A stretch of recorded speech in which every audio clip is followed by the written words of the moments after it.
haves and have-nots of orthopedic surgery. Historically, volunteers from developed countries gave their time, effort, skills to various developing nations, and WOC introduced the donors with those who required help and arranged their airfares and their local hospitality. Since COVID, however, we have been working with virtual assistance, but we are hopeful that at a later date, we will be able to introduce face-to-face teaching and face-to-face guidance. Uh, Currently, we have a lot of projects going on. For instance, we have recently signed a MOU with a group in Washington, D.C., and they have asked us to uh, work on an orthopedic course in Somalia. It will be a certificate course for 1 year. So I'm currently making the curriculum. So that is the sort of work we are doing. Apart from that, sometimes war-torn nations ask us to help them with their orthopedic training, with their training in trauma work. So we have received a request from South Sudan, and we are working on that. So these are the examples of the kind of work we do. And we also endorse courses and camps all over the world. All our members are active in charity in various kinds of free camps or camps which are done for lower prices.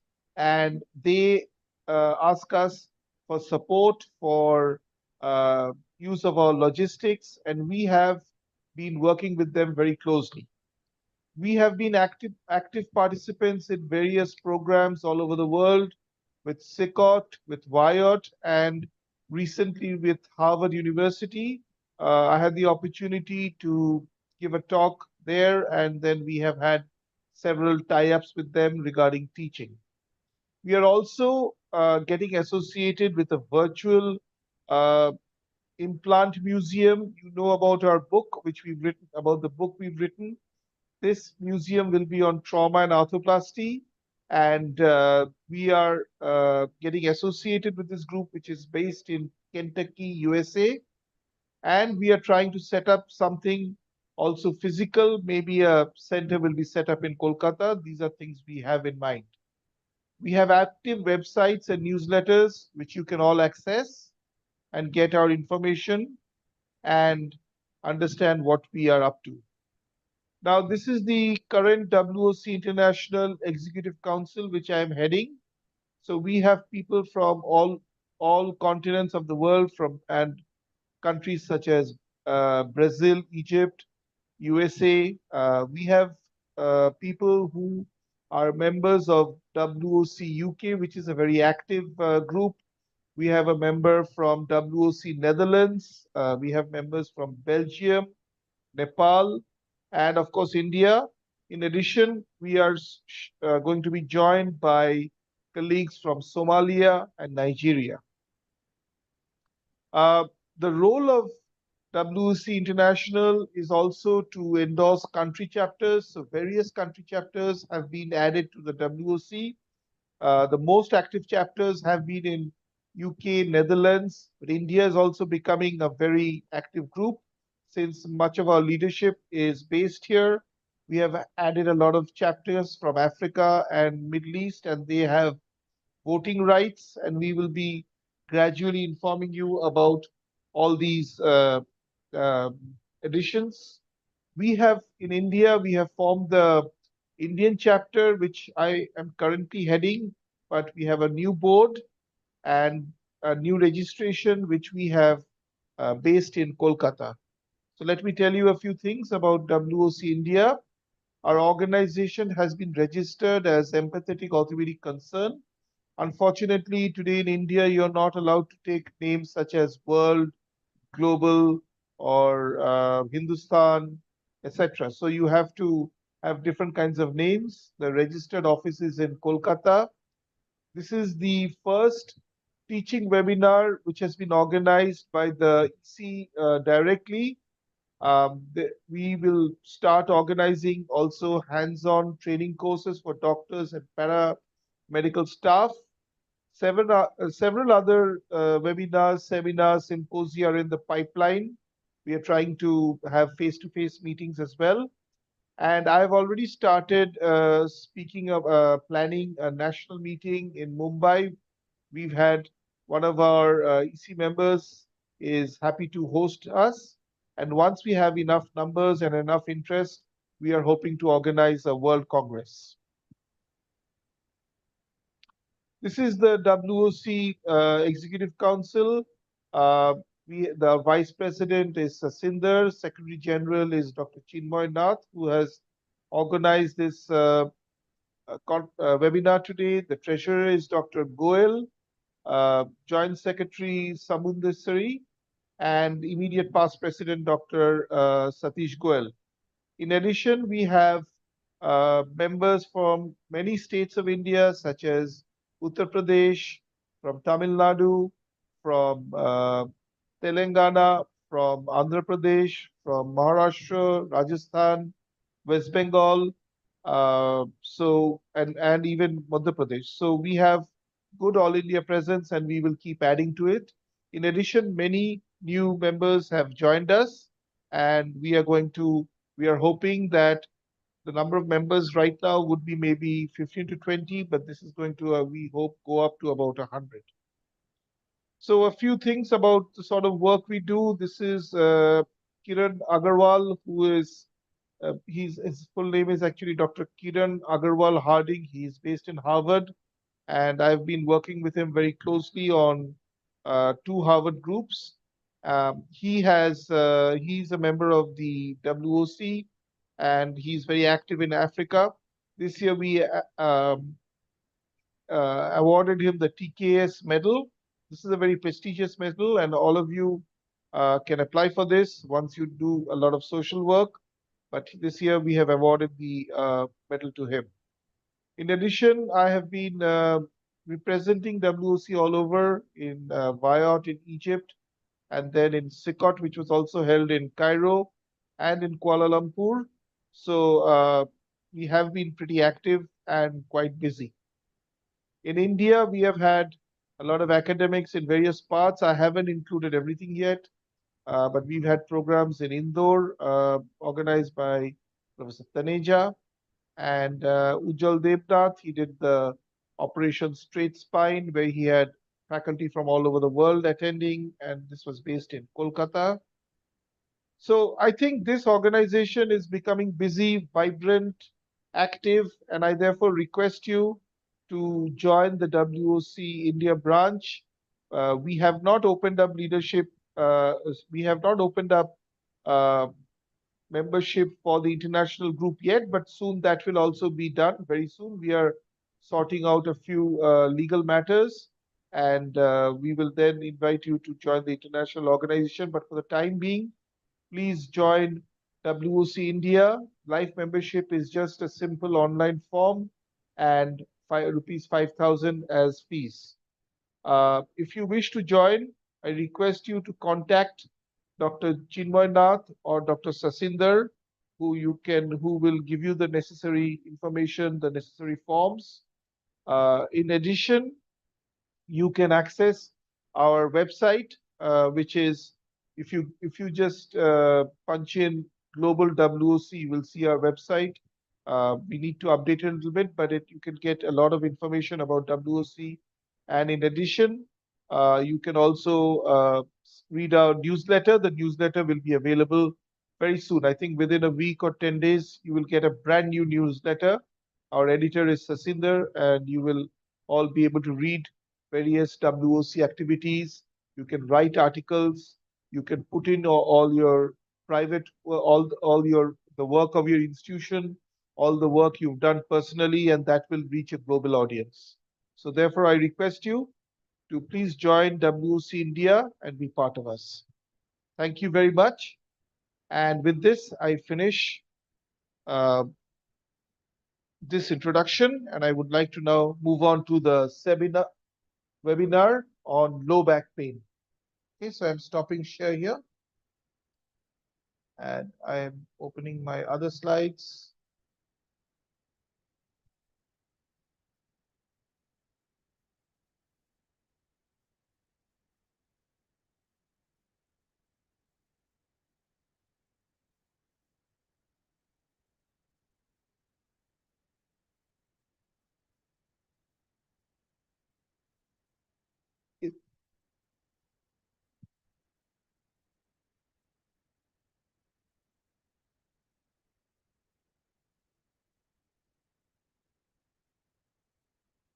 Okay.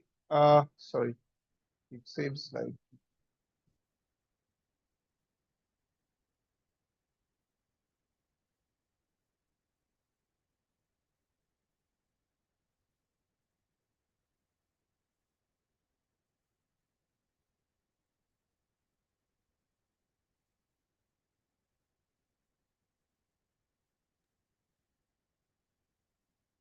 So, Okay. Can you see the slides now? yeah, no, it is not visible. Not visible? No, it was visible just before, but now it is not. Just give me 1 second. So the first lecture will be on epidemiology of the low back pain and its socioeconomic impact by Dr. ARINDAM BANERJEE. Okay. Can you see now? Yeah, now it's visible. Okay. So let's start the webinar now, and we are going to talk about the epidemiology of low back pain and its economic impact on society. So, what is low back pain? If you look at it anatomically, the low back is an area which is just below the lower edge of the ribs, and the pain, which is called low back pain, is the pain from the lower edge to the buttocks. So, if you look at it radiologically, this is roughly the area between the lower border of rib 12 and the sacrococcygeal region. Coccydynia is possibly a different kind of a pain. It's not exactly low back pain. So the region just above the coccyx up to the sacrococcygeal joint would be perhaps low back pain. There are several types and basically divided into acute, which is normally pain up to 6 weeks, subacute, 6 to 12 weeks, and chronic when the pain persists beyond 12 weeks. Now, this pain can be broadly divided into non-specific pain, where it's very difficult to actually localize the real cause of the pain, whether it's a pain from the musculoskeletal system or from other system. And then when you have a specific cause, when you can find the direct cause. So out of this 20%, which is specific pain, again, it can be divided into two groups, roughly half and half. Half is where it is disrelated, and half when it is non-disrelated. The history of low back pain is that almost everyone has some degree of pain during their life, and almost everyone has a recurrence. So it's something very common, but most patients get better within a month. A few patients, maybe 20 to 30%, develop pain which becomes chronic, which means it goes beyond 3 months. And 5 to 10% have a degree of pain which we can call disabling. This is the group which spinal surgeons, this is the group which orthopedic surgeons who like to operate on spine, they are interested, and also neurosurgeons, this is the group they are interested. Now, if we look at data, epidemiology, then I think what we find in literature is a gross understatement.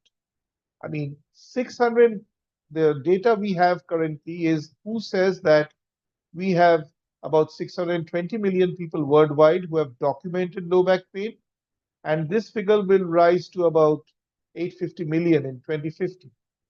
But in my opinion, I mean, almost everyone has suffered a significant degree of low back pain at some point of their Dr. Banerjee, lives. can I interrupt? You have to open the slideshow. Is it not going? No, it's not in the slideshow mode. 1 second, please.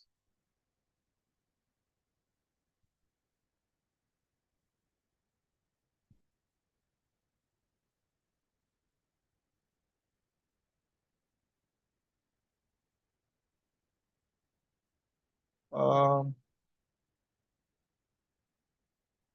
is it possible? You can't do it, right? It's showing slideshow here, but I don't know why.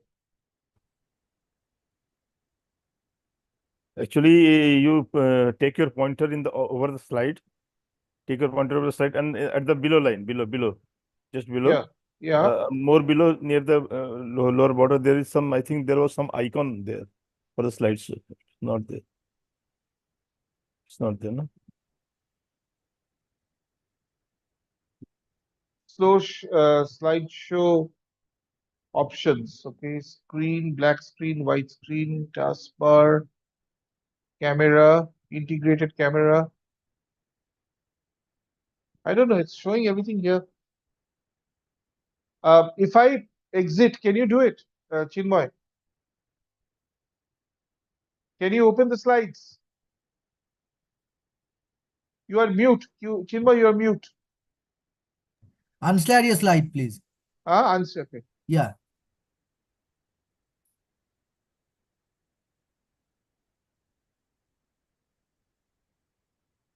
Is it visible?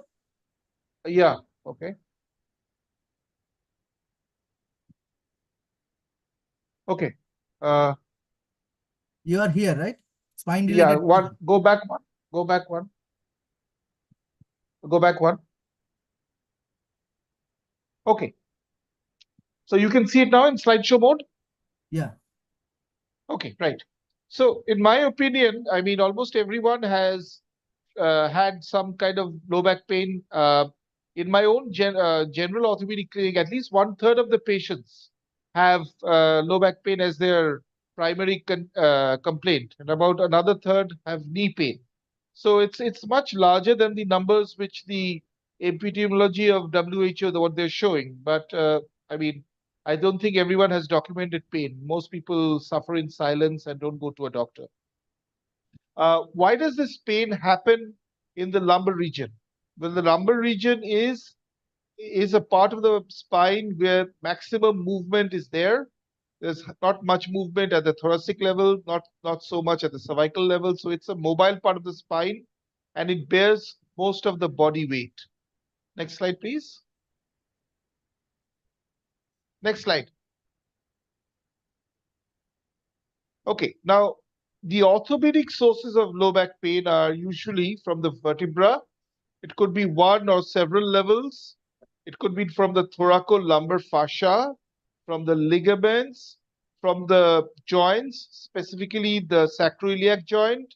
It could be from the disc. The disc, as we showed, was nearly 50% of all the specific types of pain, and it can be from muscle. Next, please. So these are also spinal related causes. So we have different types starting from arthritis, fibromyalgia, kyphosis, lordosis, rheumatoid arthritis, ankylosing spondylitis, all the way up to facet joint syndrome, a pinched nerve, a ruptured disc, spondylolisthesis, spinal stenosis. The list is just goes on and on. Even fractures, wedge fractures. Next, please.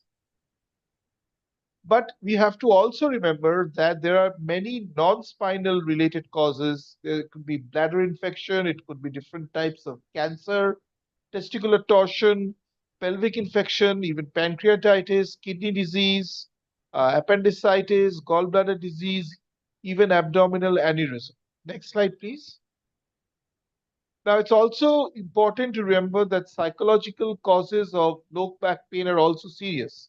If you look at the literature from the point of view of a psychiatrist or from a psychologist, you will find that they have divided all pains into three groups: pains which have a psychological factor, pains with a biological factor, and pains which have social factors. So it is associated with psychological problems like depression, anxiety, post-traumatic stress disorders. In addition, there's a lot of malingering. I have seen a lot of malingering in industrial workers, in port workers, in workers who work on the ships, and this is often related to money, to workman's compensation. Next, please. In India, again, I would say the figures we have are an understatement based on this paper by Shetty and Thakur and Khanna, we find that it shows that India, the lifetime prevalence of low back pain is 48%. I think it's much more. But what this paper has brought into prominence is that this is more common in females and in the rural working class population, such as laborers, those who are cleaning staff, those who work in agriculture, manufacturing, and construction. Next, please. Now, another feature of this epidemiology, you can see over here that it's sort of common in the working age group. So if you look at this, at these diagrams, you can see it's more in the age group from 20 to about 60 when it starts going down. And then again, there is a peak when they're older, because I think a lot of arthritis, cancers, etc., start having pain associated with the low back. But you can see it is something which involves the working population, and because of that, there is a socio-economical impact. And it is also very common in women because ladies have much more osteoporosis. So you can see in the perimenopausal group, the numbers actually rise. And women who do a lot of repetitive tasks, household tasks, obviously, they have lot of pain, and some of this pain is associated with psychological and psychosocial factors. Next slide, please. But this is another component. While I was looking through literature, I found this is very interesting. And you can see it is also of special interest to orthopedic surgeons. Those of us who wear lead aprons for long periods of time, we have back pain. And in fact, this morning I had 2 surgeries. I was wearing a lead apron, and actually my back was hurting a little bit. And I suddenly remembered this slide. This is something we all have to face in our own lives. And I remember that when I was a junior, and often, especially in England, I used to work often on call all night. We used to do a lot of hip surgery. And after wearing the lead apron for several hours, I mean, maybe practically for the whole night while doing DHS or something like all night at our time, we had to do all that. And it used to hurt in the morning. I still remember. So this is of special interest to us. Next slide, please. And how much does it cost? Well, it costs quite a bit. Looking at the figures of the Americans, 635 billion is lost annually due to low back pain, which is, I think, a pretty significant number.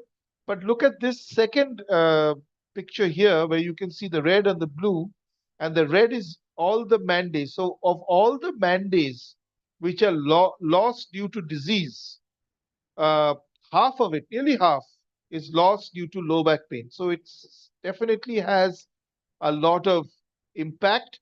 I saw a graph in India where they've compared costs in different states of India. I found it was highest in Punjab. So Punjab loses a lot of, it has quite a impact on the socioeconomic status. Next slide, please. So risk factors for developing low back pain are all charted here. Age, your fitness level, pregnancy is important, weight gain, genetics, occupational risk, especially those who are, as I said, manual workers, those who lift loads, those who are in agriculture, those who have mental problems. The backpack in children is being blamed a lot, and those who have underlying medical conditions. Next, please. So to summarize, low back pain is perhaps one of the commonest reasons why patients visit orthopedic surgeons. I looked at the data again. It was about 32%, which is approximately, I said in my own practice, offhanded, I said it's about 1/3. So it compares very well with national figures. All of us treat, and all of us have treated low back pain in our clinics. I mean, regardless of whatever specialty we do, whether we are arthroplasty surgeons, trauma surgeons, or we just do hand surgery. I mean, we still have to treat a lot of low back pain. Most of us have suffered low back pain at some point of our lives. In most cases, it is very difficult to pinpoint the exact cause of low back pains because, as I showed you, most of the cases are non-specific and the condition is multifactorial. most of these cases can be treated conservatively with reasonably good results with physiotherapy, exercises, psychotherapy, etc. A small percentage require surgery and other modalities of treatment, and I think we'll be hearing more about it as this webinar goes on, because this is a group of spinal surgeons, so they are focused on the group who cannot be treated conservatively.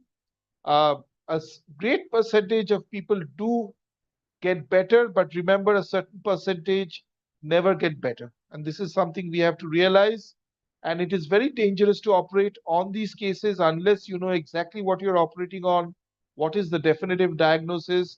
Because once you operate and it doesn't get better, then this patient often joins a group of patients known as the failed back syndrome. And that failed back is a very bad situation to have. These patients are there in the pain clinics and they are very unhappy and they almost seem to never improve. So we have to be very careful, and I'm looking forward to learning from our spinal surgeons today about what should be done for back pain.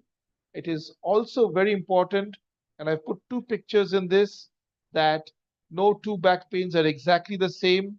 They may look the same, but often the conditions are very different. So we need to assess these patients and treat them properly. Next slide, please. So back pain is not a joke, and we need to be serious about back pain. So let's give it our best effort. And I hope this webinar will teach us all how we can best treat back pain. And before I finish this talk, I would again appeal to all of you that please do join WOC India and be part of us and dedicate your efforts to helping our country as well as helping humanity. Thank you very much.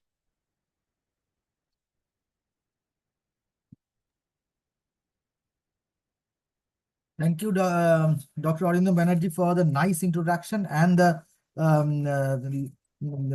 going through the epidemiology of the low back pain. Now, we will jump onto the diagnostic modalities of the low back pain. And that lecture will be delivered by Dr. DINESH JAISWAL. Dr. DINESH JAISWAL is a consultant orthopedic and spine surgeon working in Kolkata in different hospitals, and he is the current Secretary of the Spine Society of West Bengal and the Executive Committee member of West Bengal Orthopedic Association.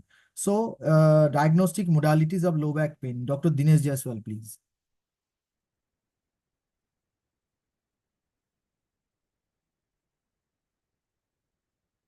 Your mic is not, please unmute yourself. You are mute. Now it's okay? Yeah, now it's okay. So can you see the Start. slides? Yeah.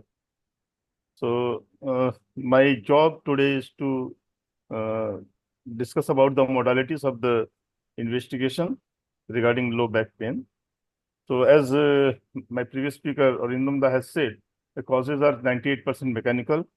Most of them are osteoarthritis, stenosis, listhesis, and fracture, etc. Another 2%, rest of the 2% are those who show sometimes red flag signs, and they must diagnose early and rule out first. And among these 2% also, there are non-mechanical reasons for the low back pain. There's a tumors, infection, inflammatory arthritis, and miscellaneous, including osteoporosis, parathyroid disease, hemoglobinopathies, and visceral disease like PID, nephrolithiasis, and prostatitis. The red flags, as I said, that their onset age when it's less than 20 or more than 55 years. Non-mechanical pain unrelated to the time and activity. Thoracic pain, previous history of carcinoma, steroid, HIV, feeling unwell, weight loss, sweat, night pain, etc. And widespread neurological symptoms. There is a lot of pain generators, as it has also been discussed about by my previous speaker. So there are disc, bone, nerve roots, facet joints. I'll have to, my diagnostic modalities are for specifying the reason, the pain generators. We'll have to identify the pain generators and take care of that. So this is a schematic diagram, which includes the spinal and non-spinal causes of the low back pain.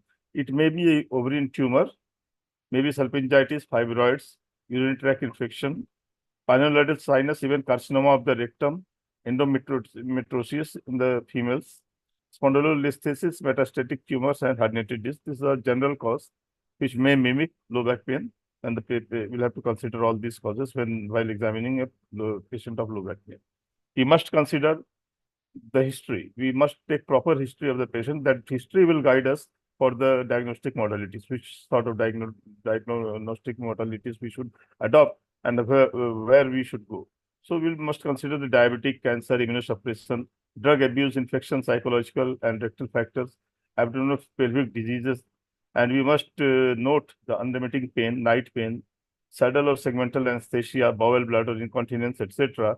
from the history of the patient, so that we can rule out the non-mechanical cause first. Physical examination of the patient also guides us regarding the diagnostic modalities. So there are few tests I have noted here, which are like a straight leg rising test, which guide us that there may be some impingement or block in the nerve root. Prone straight leg rising test. Patrick's Faber test, it indicates that there's some disorder in the sacroiliac joint. Neurological claudications, it gives indication there is narrowing in the spinal canal. Tenderness, the local cause, painful movement of the spine, maybe the joints are or the motion segments are affected. These are the important blood work that we must do for every low back pain to rule out, or we can use this as a screening mechanism. That's the hemoglobin, hematocrit, white blood cell counts, differential counts, microscopic and examination of the blood cells, erythrocytic sedimentation rate, and sometimes C-reactive protein. Serum chemistries like calcium, level of the calcium is high or low. Acid alkaline phosphates tell us the bone formation or less formation, or what side of bone formation is there, and serum protein electrophoresis guide us whether it's some myeloma or not. And actually B27 antigen, which is very important for the diagnosis of the encouraging spondylosis and other diseases, similar diseases. So coming to the radiological investigation, that we should have first from the history and the examination, we should decide what technique we should adopt for diagnosis of that condition. The most common pathology conditions are related to the bony degenerative disease or intervertebral disc abnormalities. So the pain films are good to start, and it shows the degenerative changes quite apparently. And any unsuspected lesion, such as the compression of the fracture or metastatic disease, may be detected by the plain film only. The projection of the film should be frontal and lateral, minimum 2 projections, and one special projection should be taken according to the history taken or examination has done. So this may be the oblique view, which may show this Scotty neck sort of feature, where we can assess whether there is any defect in the pars or not. So these are the special views we can get from the plain radiology. What should we observe in the plain radiology? The first is alignment, whether it's the spine is straight or it is reversal of the normal alignment. Lordosis is there or increased or reduced, whether the kyphosis is increased or reduced in lateral views, and in anterior views also there is lateral shifting or not. It gives a lot of information about the alignment of the spine. There is another thing we must notice in the plain radiograph, that is the spinolaminar line, which shows us the posterior margin or posterior level of the vertebral body. So it is in lateral radiograph, it is the junction of the spinous process and the lamina that we must take into care of observation. Second observation is the density of the bones. So in osteopenia and osteolytic metastasis, that can result decreased bone density. Osteoblastic metastasis and some exotic disease may result in the abnormally increased bone density, like calcification of the soft tissues also can be detected in these things. Other observations are osteophytes, calcified IVD, soft tissue calcification, disc space, whether it is reduced or shifted, or instability. The motion segment we can see in the lateral radiograph, and see whether in dynamic X-ray we can see whether it is stable or not. So we can very well detect the spinal instability through a plain radiograph. So these are the observations that we can take into care while determining whether the spinal column is stable or not. That is, the displacement or translation is more than 2 mm. Widening of the interspinous spaces, widening of the facet joints, or widening of the interpedicular distance Disruption of the posterior vertebral body line equates to the disrupted anterior posterior column or articular process fractures. Widening intervertebral canal indicative of sagittally oriented vertebral body trauma. Vertebral body height when less than 50%, it has got a big impact on the treatment. And kyphosis more than 20 degree, that can be detected through the plain radiographs. So coming to more to the radiograph, the moderate disc degeneration and the mild space narrowing, osteosclerosis and osteophytosis of the vertebral end plates that can be detected. Presence of the traction spur, which are particular type of the osteophytes that is located 2 to 3 millimeters from the end plate, and horizontal rotation can be detected.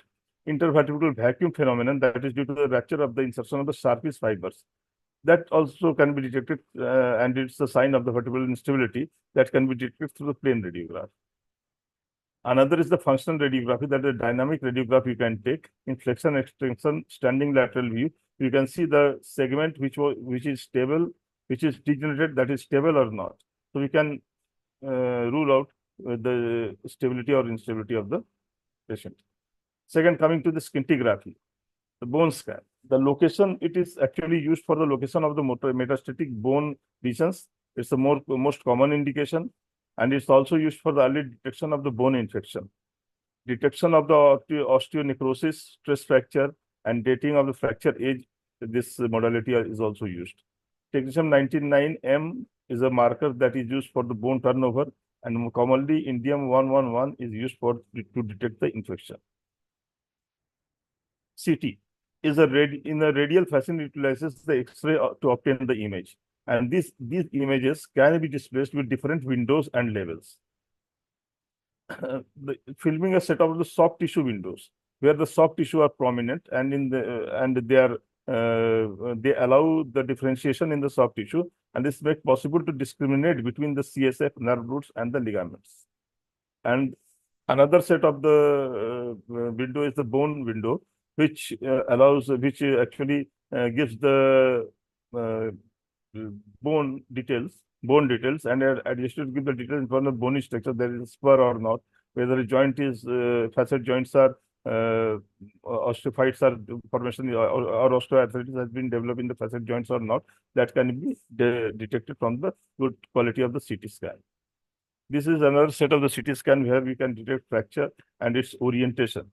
The CT gives much more better orientation than MR in fracture detection.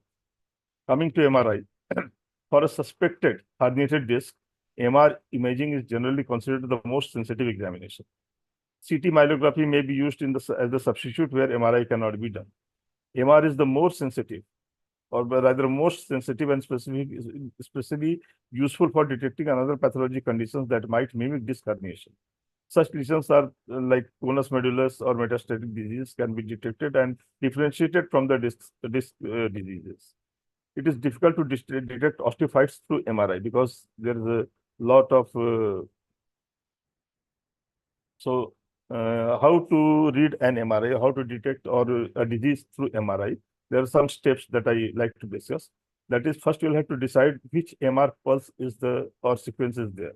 So it may be T1, T2, or stir, or which image is this? It's axial, sagittal, or coronal. The step one is we'll have to determine the fluid area, which is fluid area in T2 is bright. So we know that in CSF is a fluid area, so it is bright in T2 image and dull in the T1 image. So we can detect which image is T1 or which image T2 by looking this. Otherwise, we can read the reading over there. So TROT value is written on the side, the corner of the MR film. If it is less than 800 or 1000, it's T1, or 2000 to 500 is T2. Stir images are the signal from the fat that is not acquired through. Dr. JAISWAL, please wrap up. Okay, I'm making fast. Okay, yeah. So these are the post dye, when we can give dye and we can differentiate between the tumor, scar, infection, and all that. These are the modalities we can detect the axial image, coronal image, and the images, so that we can detect what are the level and which level the pathology belongs to. So a lot of things. that I need to reserve. But star image regarding this, we give some star image is this. In a conventional T2 signals come from fat and edema both. But when fat is suppressed, then edema becomes obvious, and we can differentiate between the fat and edema. And there is bright signal background is there. Now we can correlate history, clinical findings, and imaging. I would like to show some special, just few films. That is the zone site. You can see fluid level at the disc space. It indicates the annular tear.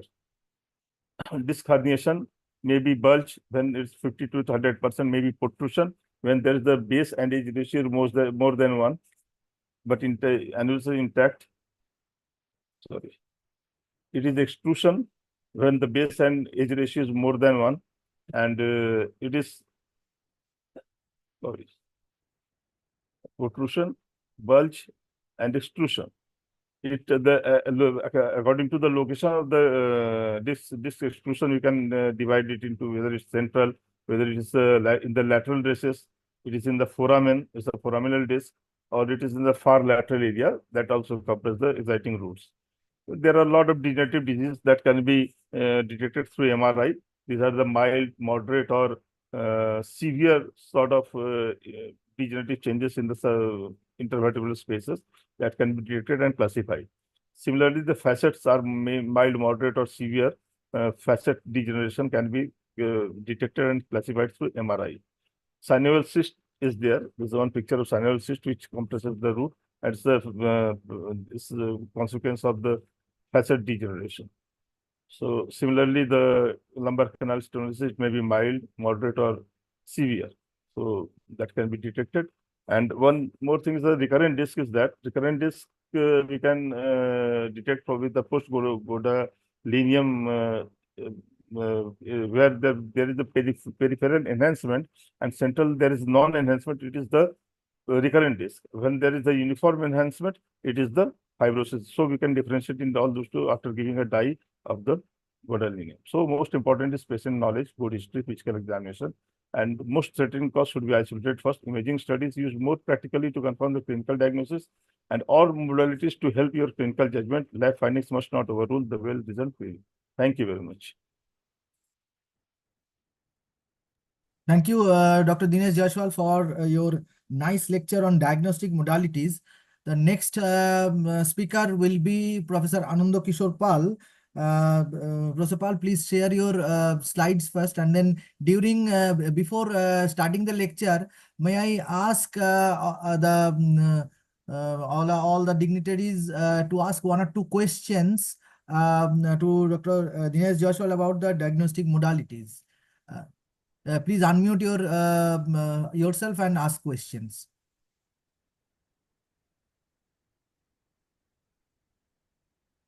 Dr. Pal and okay, I'm ready. Yeah, if there is no question, can I ask one question? Yeah, to Dr. JAISWAL. One, I want to ask that nowadays there is a lot of talk about the sarcopenia. It has come up as an important cause of low back pain, as well as the failed spine surgery. So is there any good diagnostic modality to locate and diagnose the sarcopenia? Sarcopenia is rather a consequence of the low back pain than it is the cause of the low back pain. So in MRI, you can see the soft tissue level. That is one modality. In MRI, you can see everything actually. MRI give a lot of information. Yeah. Do you suggest, yeah, Dr. Pal? Yes, it's a very good question, Chinmay. You can actually open a Pandora's box actually. My next topic is the non-specific low back pain. And what I find in my practice is sarcopenia is one of the most important underlying cause of non-specific low back pain. Basically, what I do, we have to diagnose the osteoporosis. Osteoporosis is not a disease of the bone. It is also a disease of the muscles, and the sarcopenia is one of the consequences of osteoporosis. So in my practice, what the patient has a chronic low back pain for a long time, what I do apart from the other workout, I do the DEXA scan if they're not affordable by the screening ultrasound. ultrasound for the assessment of the bone mineral density, and also the BMI test. And there are several diagnostic modalities.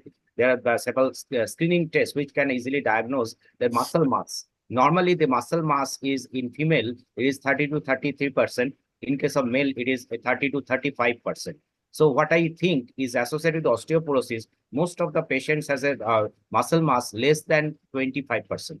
So that is the only diagnostic, I think. Now, apart from the clinical, we can diagnose that is a case of sarcopenia, which is associated with osteoporosis. And I do the different multimodal treatment to increase the muscle strength, not only the diet also, but also some muscle building exercises that I will discuss in my next topic.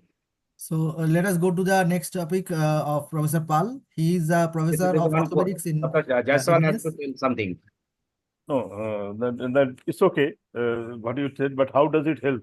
Actually, in any case of low back pain, it's very much mandatory to increase your core muscles, whether it's strong or not. Core muscle strengthening exercises are very much necessary for any sort of even post-operative, pre-operative, peri-operative, or even in the conservative treatment, you'll have to take care of the muscles. So this is very much. I think Khetru Madhav Das, doctor, he is expert on this. He can say something. Yeah. Yeah, the thing is that both the corset muscles and the core muscles, both are important. Yeah. And we should strike a balance between those things. And regarding the sarcopenia thing, that sarcopenia is not only just consequences of osteopenia, it is also the cause of osteopenia. This is basically a vicious cycle kind of thing.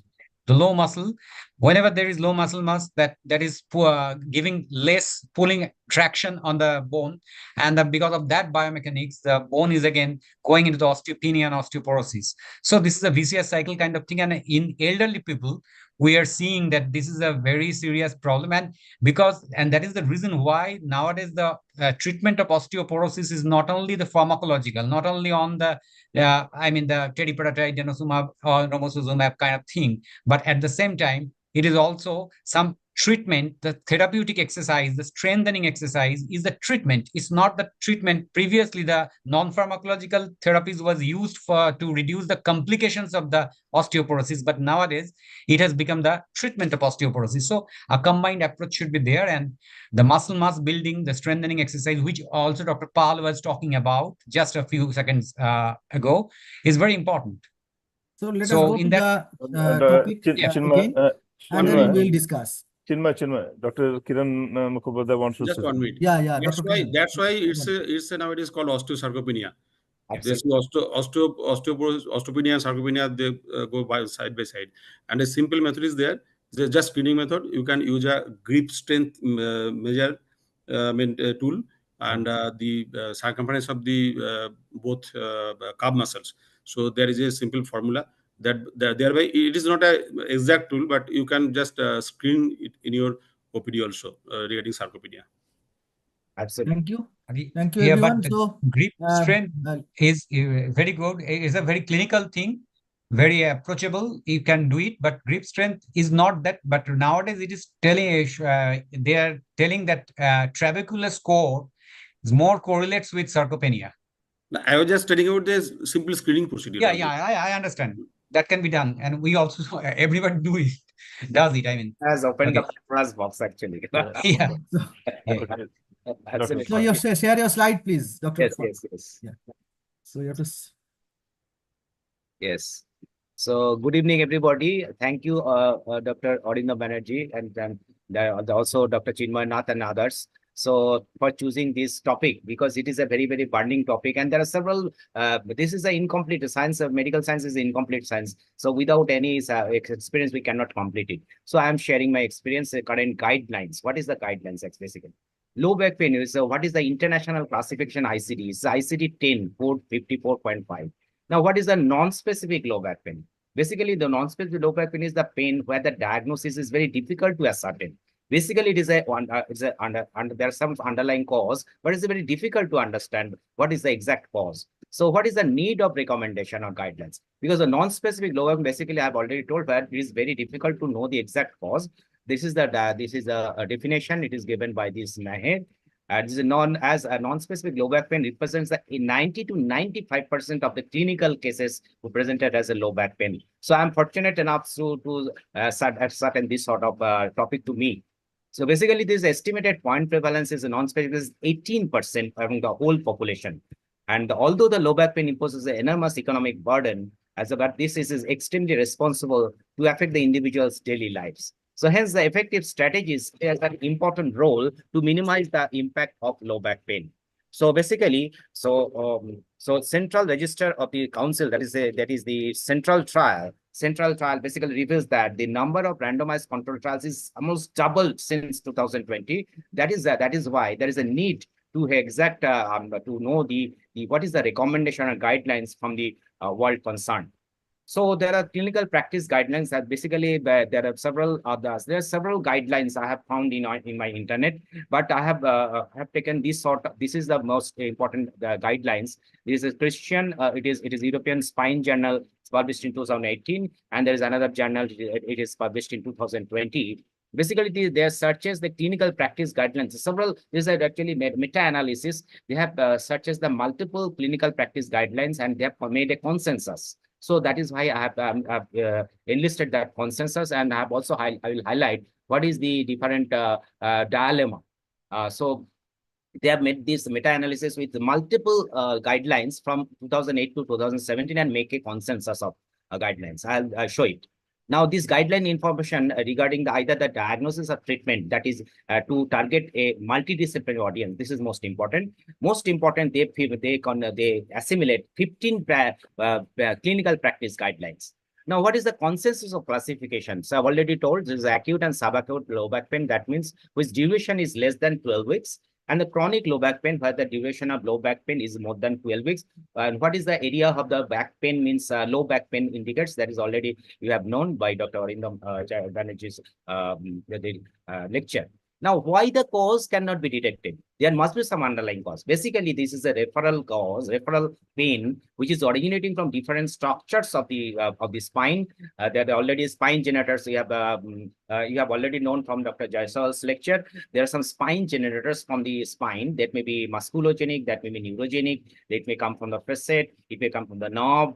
Apart from that, there are much more important psychological component. So psychosocial component. So that is why the cause cannot be exactly ascertained, but there must be some cause, and most of the causes are mechanical. So this is most important.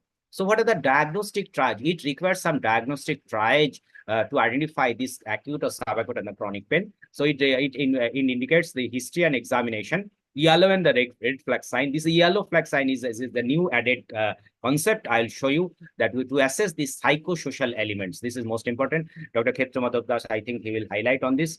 And there's some other investigations already knows what are the basic investigations from Dr. JAISWAL's lecture. Basic aim is to diagnose the non-specific low back pain where the apparent no cause is identified with or without radiculopathy. And there are some specific low back pain like the specific thing related with trauma to infection or neoplasm. Basically, these are the tests which is the most of these 15 meta-analysis studies suggest these are the tests which should be done in all cases, like the palpation of the spine, spinal range of motion testing, straight leg rising test, neurological examination, assessment of the strength, reflexes, and the sensation, and posture assessment. This is also extremely important because the trivial fall that leads to severe contraction of the muscles that can lead to severe low back pain in the clinical practice. Now, the low back pain, this is my consensus. It is basically, there is only a simple question that can be easily categorized which sort of pain it is. There is a single question. It may be even in a presence of a very, very basic, very busy OPD. It's simple. What is your aggravating factor? What is the relieving factor? So this is if the aggravating factor is the activity and the relieving factor is the rest, it is a mechanical pain. And most of the non-specific low back pain because has the mechanical cause of pain. And the other causes like if it is a just opposite, that means rest is the aggravating factor and the activity is the relieving factor. That is pain is complained at the late of the night or the early part of the morning during the rest. It is an inflammatory type of pain. Whereas if it is a pain is present all over the time, it is a continuous pain, or it is a pain in a supine position along with some red flag signs, and the aggravating factor is the activity and there is no relieving factor. So that is a neoplastic or the infective pain. So we have to identify what is the red flags and the yellow flags. Red flags is a suggestion of the malignancy. That means typical history like pain, oats and the supine or in the night. With the abnormal cardinal features like the loss of appetite, weight loss, significant loss of weight, blood or bowel, sleep abnormality with unexplained weight loss. Fracture means that there is history of significant and the trivial trauma, or the infection, there is a relentless pain, loss of appetite, weight loss, fever, or the HIV. Now, what are the yellow flags? I have already highlighted. Yellow flags is the added one. They actually diagnose the psychosocial component. See, that means if there is a significant belief that pain and activity are harmful, these are the bizarre problems like treatment preferences that do not fit with the best practice, passive of the active treatment, and lack of social support. That means they are feeling very lonely. There's a significant anxiety or depression. Everything if it's associated with that, this is basically yellow flag. So what are the significance? Basically, red flags that should be assessed in the first consultation. This is very, very important, and that indicates a serious condition and that recommend the urgent imaging and the prompt treatment. Whereas the yellow flag signs that has to be assessed in the first or second consultation, because this is very difficult. Most of the clinicians, they're not very much acquainted with this.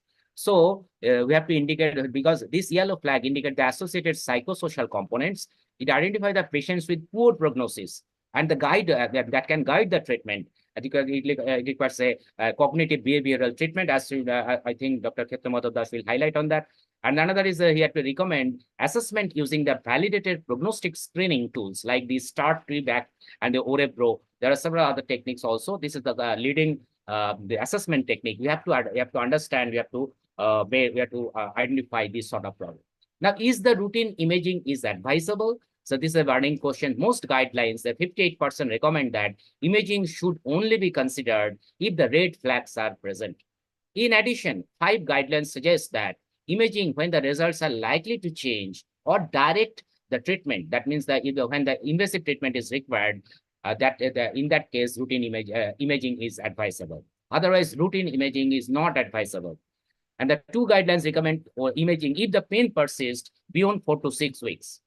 Now, this is the most important patient education. What is bed rest, whether it is advisable or not.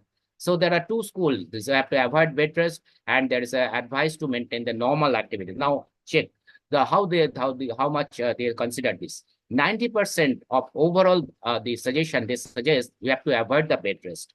62%, especially they avoid the bed rest in acute low back pain. So how much the studies they are supporting the maintain the normal activities. 68% of overall studies they indicate you have to continue the normal activities, and even in case of acute low back pain, 58% they consider the normal activity should be maintained in spite of the pain. And that is most important. Overall, 68% they consider patient education and the reassurance is required for treatment. Now, the conservative treatment. So regarding the medication, first line of medication, all the studies recommend that is the NSAIDs, maybe of which the paracetamol it is a 57%. Second line drug, it may be weak opioids for the short duration. There is 87%, especially for the chronic case. And the antidepressant also in 80%, of which 75% they can recommend in chronic low back pain. And muscle relaxant, they were only 54%, of which 50% is recommended in acute low back pain. Now, referral to a specialist for the radiculopathy or the red flags, 98% they considered the patient should be referred from a primary clinician to the specialist. So no improvement, if there is no improvement in 4 weeks to 2 years, so that is also another ground where there is the referral should be done to the specialist. Now, recommended management of the non-specific low back pain. What are the unsatisfactory, unpopular options? There is a nerve block injections. 38% they suggest that nerve block injection may be effective. So most of that is almost 62%. They don't consider that nerve block is effective. Now, surgery, only 25% they consider it may be recommended, especially when there is suspect there is a disc is the cause, or degeneration is the cause, or instability is the cause. What are the features of instability? I think you know from the lecture of Dr. JAISWAL. Now, radiofrequency ablation is recommended by only 37%. in case of chronic low back pain. And there's some also acupuncture, the 50%. So there is the doubtful. Now, this is extremely important for non-specific low back pain. 50% studies, they are against surgery or the radiofrequency ablation. Now, what is the consensus? Consensus is the multidisciplinary rehabilitation. There's 100% consensus on this, of which for chronic low back pain, 81% they consider this multidisciplinary rehabilitation. That indicates that there is a medication, followed by the physiotherapy, then also there are some other manipulation. I will show you what is multidisciplinary. Now, psychosocial therapies is 100%. There's a cognitive behavioral approach or cognitive behavioral technique or the therapy. There consensus is 100%. They require in chronic low, which chronic low, and 82% they require for this psychosocial therapy. Exercise, 93%. They have of modalities, they consider the exercise Dr. therapy. Paul, please wrap up quickly. Yes. Spinal manipulation, I'll show you. So what is the dilemma? There is a types and the mode of delivery is a dilemma. The consensus is they have the walking, cycling, aerobics, core strengthening exercise, endurance training exercise, motor control, sports rehabilitation. Now, supervised specific exercise advice for subacute and chronic, not the acute condition. So this is the one case in my practice. This is the specific technique, spinal manipulation technique. See, this radiograph is almost looking normal. This patient is walking in a beauty parlor. After walking, is a mechanical pain, and this is a rehabilitation during painful stage. I will see the static exercise, the sitting pushback. It is extremely helpful for acute painful stage. Once there is a relief of pain, there's a core strengthening abdominal, as also the back muscle strengthening exercise. This is a back strengthening exercise. This is a core strengthening abdominal exercise. So summary. So the diagnostic triage is required. Screen for serious pathology using the red flags is required. Physical examination for neurologic screening is especially the straight leg rising test. You have to consider the psychosocial factors, the yellow flags. Routine imaging is not indicated for non-specific low back pain. Now, regarding the treatment of acute low back pain, we have to reassure the patients, advise to stay active. We have to prescribe the medication. The paracetamol is the first line. Second line is the antidepressant, especially for the chronic one. We have to discourage the bed rest. Do not advise the supervised specific exercise program in case of acute low back pain. Whereas in the chronic low back pain, we have to discourage the use of the modalities like the therapeutic ultrasound or the electrotherapy. Short-term use of the medication and manipulation may be it is recommended. Supervised exercise therapy is required. Cognitive behavioral therapy is required. Multidisciplinary treatment is required. Thank you.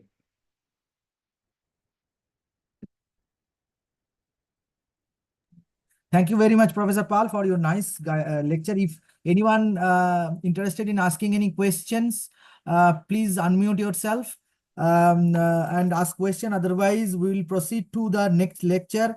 That is the specific specific diagnosis. That is lumbar disc prolapse. When and how to intervene. This lecture will be delivered by Professor UJJWAL Kanti DEBNATH. He is a professor of orthopedics and spine surgery in James Jagannath Gupta Institute of Medical Science, Bajbaj, Kolkata. And also he is the chairman of the Operation State Spines program.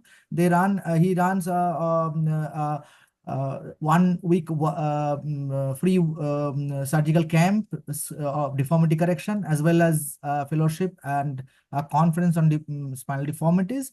So if there is no question, let us directly go into his topic. Over to Professor DEBNATH. Can you hear me? Yeah, we can. Please share your screen. Okay. Share screen.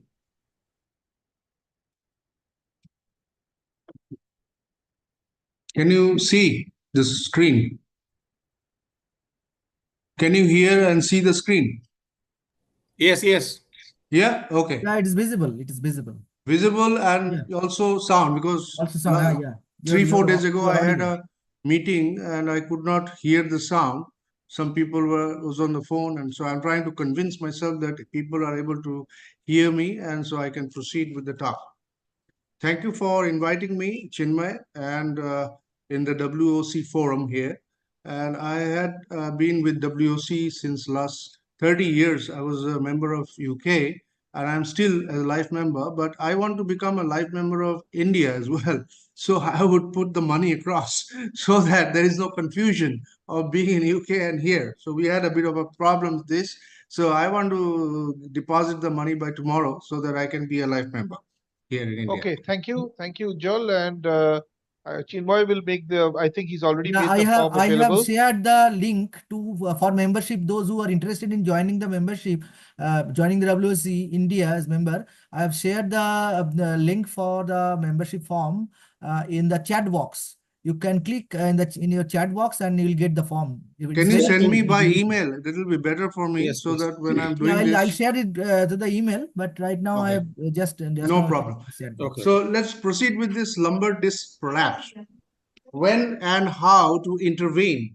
So this is a topic of interest for everyone who is doing spines and neurosurgery, or orthopedic surgeons who are interested in doing spinal surgery in form of lumbar discectomy.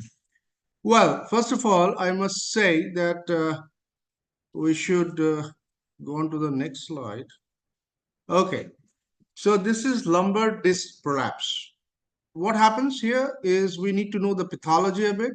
You can see here the lumbar disc prolapse and how it looks in cadaveric dissection. What happens is this disc reduction of height, there's loss of hydration, there is cleft formation in the disc, and prolapse happens because of the continued cycle of body weight and walking, and a lot of stresses happen in the lumbar spine. Henceforth, the prolapse or bulging that happens is due to the resorption of the end plates as well, and it leads to phenomenal problem in young people as well as middle-aged people. And this is what happens. You can see the X-ray. So the posterior elements are also affected. This is the facet joint which I'm showing. Once the disc height is reduced, the facet joint also loses the biomechanical ability to continue the movement in the lumbar spine. So it becomes a global problem. If it is left alone, then we are in trouble in few years' time. So this is the whole pathology or etiopathogenesis of prolapse. So epidemiology has already been sorted earlier. Age between 30 and 40 years is more common in male, about 4% to 5% as common than 2 to 3% in female. Most common level is L4-5 and the next common is L5-S1. Posterolateral type, which I'm coming to now, the stages of disc prolapse. You see, everybody knows what's a disc prolapse, but what's a prolapse and what's an extrusion? So this is important to know what's a prolapse and how much is a disc extrusion. So this is important because the prolapse will get you an idea about how much is the neural involvement. Extrusion and sequestration. Sequestration means when from the main body of the disc has dissociated itself. So that's what happens in sequestration. But what happens in prolapse? Prolapse happens when the disc height, the base of the disc prolapse is slightly less or lesser than the disc height. And in extrusion, this height is much more than the base. So this is what happens. And you can happen to have the weak annulus leading to protrusion. It can go to subannular region or the transannular or other areas, and can be contained or non-contained, which is important to know, because if it is contained and causing a back pain, then you are not much in trouble. But if it is non-contained and you've extruded, you got a neural involvement, the patient is in trouble. So there are types of disc prolapse. One is posterior disc prolapse. You can see this is posterior disc prolapse. You can see the cadaveric dissection. In elderly, disc prolapse looks a bit different when you get ragged margin on the end plates. This is loss of hydration, vascularization, and fibrosis. This is what happens after becomes chronically ossified. Vertical prolapse happens like this when it leads to small snode. Now, male is more common, and after 60 years of age, female is equal to twice of male. So this is due to weak bone. What happens is there is a protrusion and leads to small snode. Anterior prolapse is least common and structurally similar as posterior prolapse. Now you got to see the nerve root canal. You know, there's a central zone here, subarticular zone, and foraminal zone. So most commonly, the posterolateral disc herniation leads the disc into the foraminal zone and leads to the exotic nerve root. You see, this is what happens here. This is the foraminal zone. This is the exit zone where the nerve root or the ganglion can be affected. So this is extraforaminal where it is going out, and far lateral disc here. So you see, these are the areas, these are the quadrants which will be able to see it on the MRI scan more commonly. And identifying a lumbar disc lesion, you have already said MRI scan, CT scan. Well, MRI directly visualizes the herniated disc material and its relationship to the neural tissue. And advantages of CT scan, it provides more superior definition of the cortical and trabecular bone versus so this is what it looks like, a lumbar disc lesion in different parts of our area. This is the spinal canal, and this is the neural foramina. So if a postparacentral off-center herniation happens, it can happen, the nerve root can be impinged on this area before it tries to go out of the foramina. Far lateral disc, you see the disc is protruded, but the next level of the nerve root will be affected, and the central disc herniation directly causes compression on the dura mater at that region. So indications for surgery, this is what we are coming to, because we had to go through all this, because our anatomy of the disc protrusion will help us to guide for the surgery, because 90% of the acute attacks will settle with conservative treatment. Only 10% will land up in your surgery. And out of which in India, I've seen 5% will take advice from other people other than surgeons, and 3% will go on to speak to other surgeons and other doctors. And then after 5 attempts, they will think about not doing the surgery. This is a problem what I have been facing for the last 14 years in India. Absolute indication surgery include altered bladder function, progressive muscle weakness, and also neural compression leading to extensor hallucis longus involvement in L5. To provide more rapid relief of pain and disability whose recovery is unacceptably slow. So surgical intervention for lumbar disc prolapse, this is an updated Cochrane review, and there's a new one which is now out, and so which will be important for everybody to see. The candidates for lumbar discectomy. When you have positive MRI or CT or myelogram that shows a herniated disc, but that's not all, because you need to associate that MRI finding with the patient's symptoms. If they're pain in the radiating and weakness or numbness in the leg or foot, or the leg pain is worse than back pain, you can help here. If you have a leg pain worse than the back pain, then you know you're going to treat this patient surgically, will become all right. So what we do here, absolute indications everybody knows, relative indications everybody knows, so I don't want to go there. But the contraindications is important, because you need to judge which patient you need to do the surgery to get a good outcome. A lot of these patients have psychological aspects. After chronic problem of 2 to 3 years, they are their muscles are crippled, they are very poor to rehabilitate. So if they come to you and they want to do a discectomy, then you better not. You find another surgeon to do it for you. So this is what I would prefer. And wrong diagnosis, wrong level, very important. So identify your level at the time or before the time of surgery or when on table. And painless herniated nucleus pulposus do not operate for primary complaint of weakness or paresthesia in the absence of pain. So if there's no pain with the disc prolapse, don't do any surgery. And of course, lack of adequate instruments is very important contraindication. Here is management of acute low back pain, which lots of ways of managing, but it differs from patient to patient. So you got to see what are the ways you can do surgery. I prefer open discectomy, which has been taught to us very after passing out and going to the fellowship program. You need to do this discectomy openly, which gives an idea about the muscle that you're separating, that is the from the lamina. You got to see your lamina, you got to see your articular sets, and then identify the nerve root first. Before you do any surgery on the disc, you need to identify the nerve root, either the exiting nerve root or the compressed nerve root, which needs to be properly dissected from the area of the adhesion. If there is a chronic disc prolapse, then you will have a lot of adhesions here. So there might be an involvement of the dural tear, inadvertent durotomy can happen, which is a complication about 9 to 10% of cases.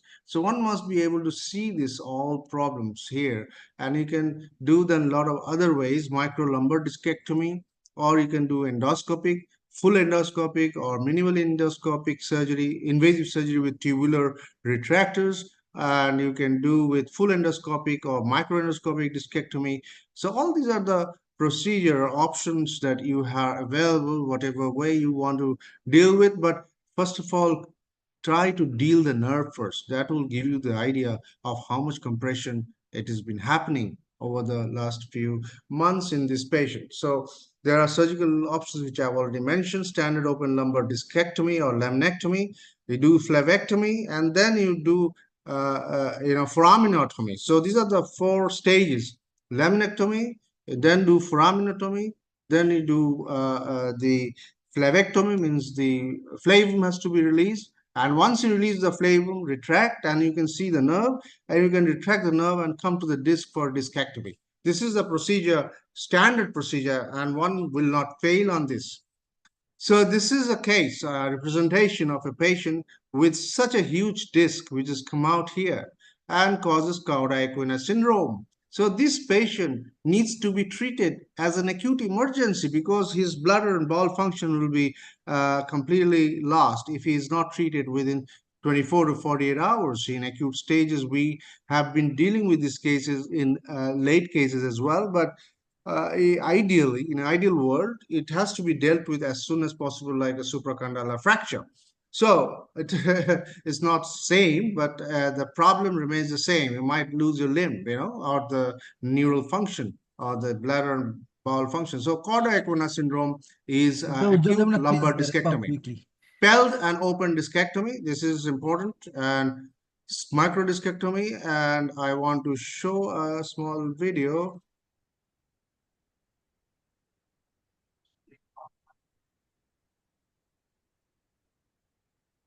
This is a microdiscectomy for acute disc prolapse.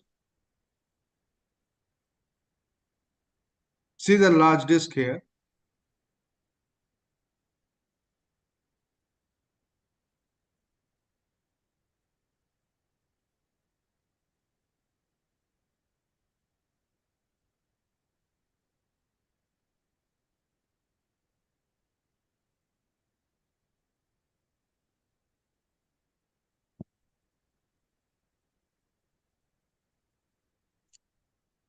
So with this, next slide. Okay, so we have other options, but since time is low, we orthopedics versus neurodiversity. There is variations in practice pattern among neurosurgeons and orthopedic surgeons in management of spinal disorders. There are some red flags one needs to always see, and which is the best process. And there are levels of evidence described by North American Spine Society, and there are grades of recommendation. So if there is a difference in outcome or complication between different surgical approaches in the treatment of lumbar disc herniation, well, there is none. So one needs to do whatever their best way to deal with it. And no significant difference in reherniation rates after microdiscectomy or sequestrectomy. But outcome after microdiscectomy worsens with time in sequestered disc. So you have to do an open discectomy to see where the sequestered disc has been. So there is insufficient evidence to make a recommendation for or against the use of tubular discectomy compared with open discectomy to improve the outcomes of patients with lumbar disc herniation with radiculopathy. So these are important, this comparison of different clinical effectiveness. One must see this Institute of Clinical and Economic Review. And with a summary, disc herniation runs a benign course. Conservative treatment, 90% improve within 4 to 6 weeks. Difficult pain to control, foraminal block is the best option. Surgical indication, conservative treatment fails, and neurological symptoms progress. So take-home message is choice of microdiscectomy or standard discectomy at present probably depends more on the training and expertise of the surgeon and resources available than on scientific evidence of efficacy. Therefore, choose surgical technique as per your training. But keep in mind the length of operation, the complications and symptomatic relief and complication rates in future. So everything has got its own problems. Thank you very much. Thank you, Dr. Ujjwal Devnath, for the nice lecture which guides us to the actual necessitated management of lumbar disc prolapse. The next speaker, Professor Manish Khanna, is not available. He has an urgent traveling to Mumbai, so he cannot join. He has not joined. He told that if possible he would join, but he has not joined. So, and Professor Kiran Mukhopadhyay has work after 9. So I request KOUSTAV to wait for a few minutes, and let us go directly to the debate. The debate will, I think, that will be great to break the monotony of the didactic lectures. The debate will be on surgery is the treatment of choice for all cases of spondylolisthesis. So let us go to the spondylolisthesis. And in favor of this debate will be spoken by Dr. Gautam Prasad. He is the spine surgeon from working in Paras Hospital at Patna. So may I ask Gautam to share your slide, please? Yes, sir.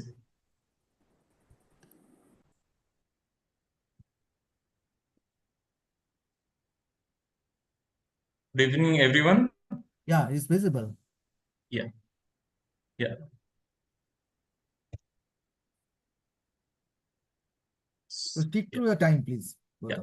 So good evening, everyone, and a special thanks to Dr. Chinmay and Dr. Jaiswal, sir, for this invite. So I'll be talking on surgery in spondylolisthesis. So as we know, if we classify the spondylolisthesis, it can be classified into congenital, ischemic, the degenerative, trauma, post-traumatic, pathological, or iatrogenic.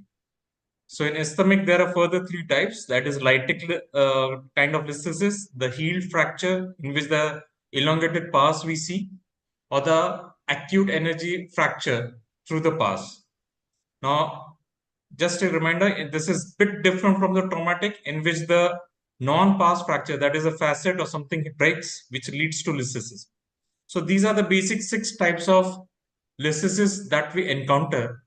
And based on that, we can actually grade these listhesis, whether it is depending on the percentage of slip that we encounter, grade 1 to 5 in the Meyerding's grading, and then accordingly classify whether it is a high grade or low grade listhesis. Now, there's various measurements that we see, and of importance in listhesis that we should concentrate is the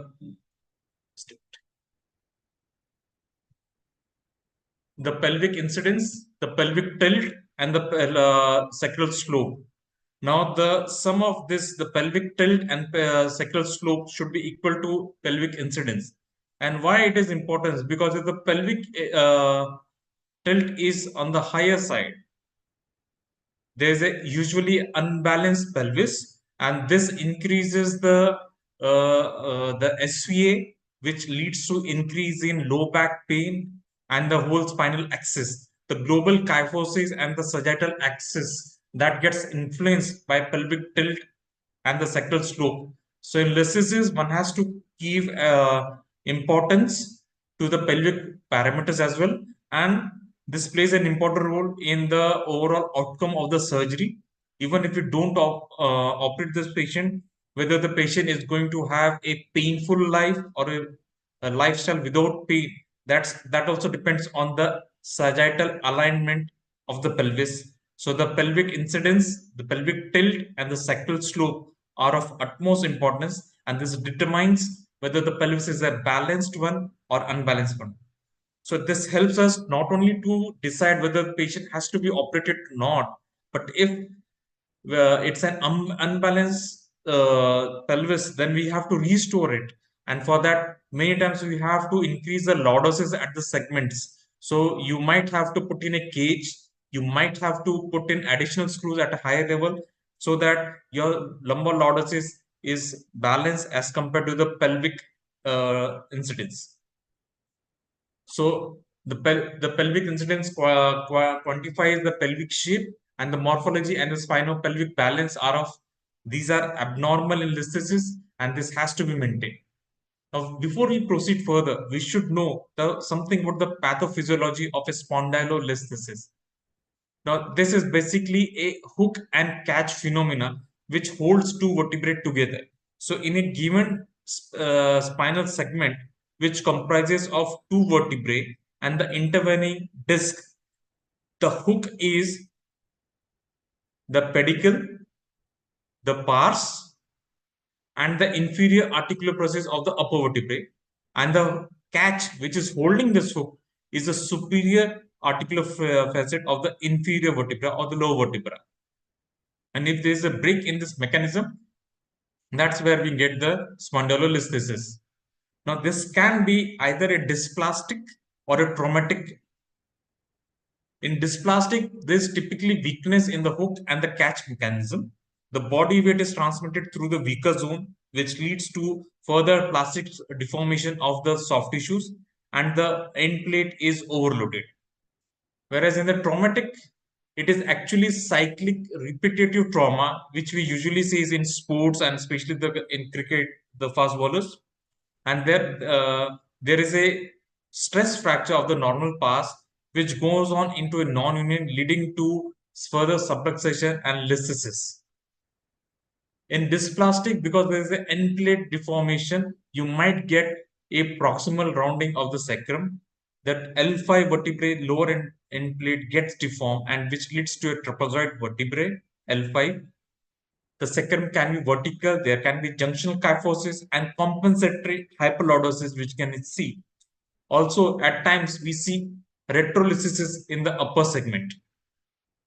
So this is the basic pathophysiology which we come across. But what the patient present us with. So in a typical spondylolisthesis, the patient will present with either pain in the back or leg or weakness.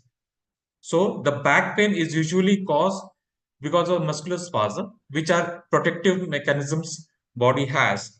And this is the protective mechanism in response to the painful pars or the annular tear or the root compression. And the leg pain typically occurs either because of the listhesis, the exiting root is getting compressed or it is getting stretched. There's an abnormal mobility. So in a mobile listhesis, which we usually check on a dynamic film, the abnormal mobility leads to further straining of the nerve roots. The facet arthrosis can be present. Like in a degenerative spondylolisthesis, there is a facetal synovitis which leads to further arthrosis, leading to further compromise of the canal. This may be accompanied with a facetal cyst, which causes further compression of the traversing root. The pars scar is another factor, and with repeated injury of the disc level, the annulus can get tear, and a disc, especially in the foraminal or a far lateral, can present along with a listhesis. So typically this patients present with either pain in the back or the legs or with neurology, and we have to correlate it with the daily routine activities, whether the patient is able to walk, stand, perform routine activities, run or not, and also notice the severity of the symptoms. The range of motion is to be evaluated, the neurology and the sagittal alignment, the stance, gait, how the head is placed over the pelvis, and how is the knee and hips in relation to the spine. That also helps in noticing whether the spine is totally aligned well or not. As mentioned earlier, various imaging including X-rays, CT, MRI, these are of utmost importance. Standing X-rays helps us to know the sagittal alignment. At times do dynamic X-rays to see whether the disc is mobile or not above and below, and whether the listhesis is also mobile. This gives us a fair area about the mobility and also about the reduction if we are planning to. An important factor of this listhesis, especially in children pediatric age group that we see, is progression.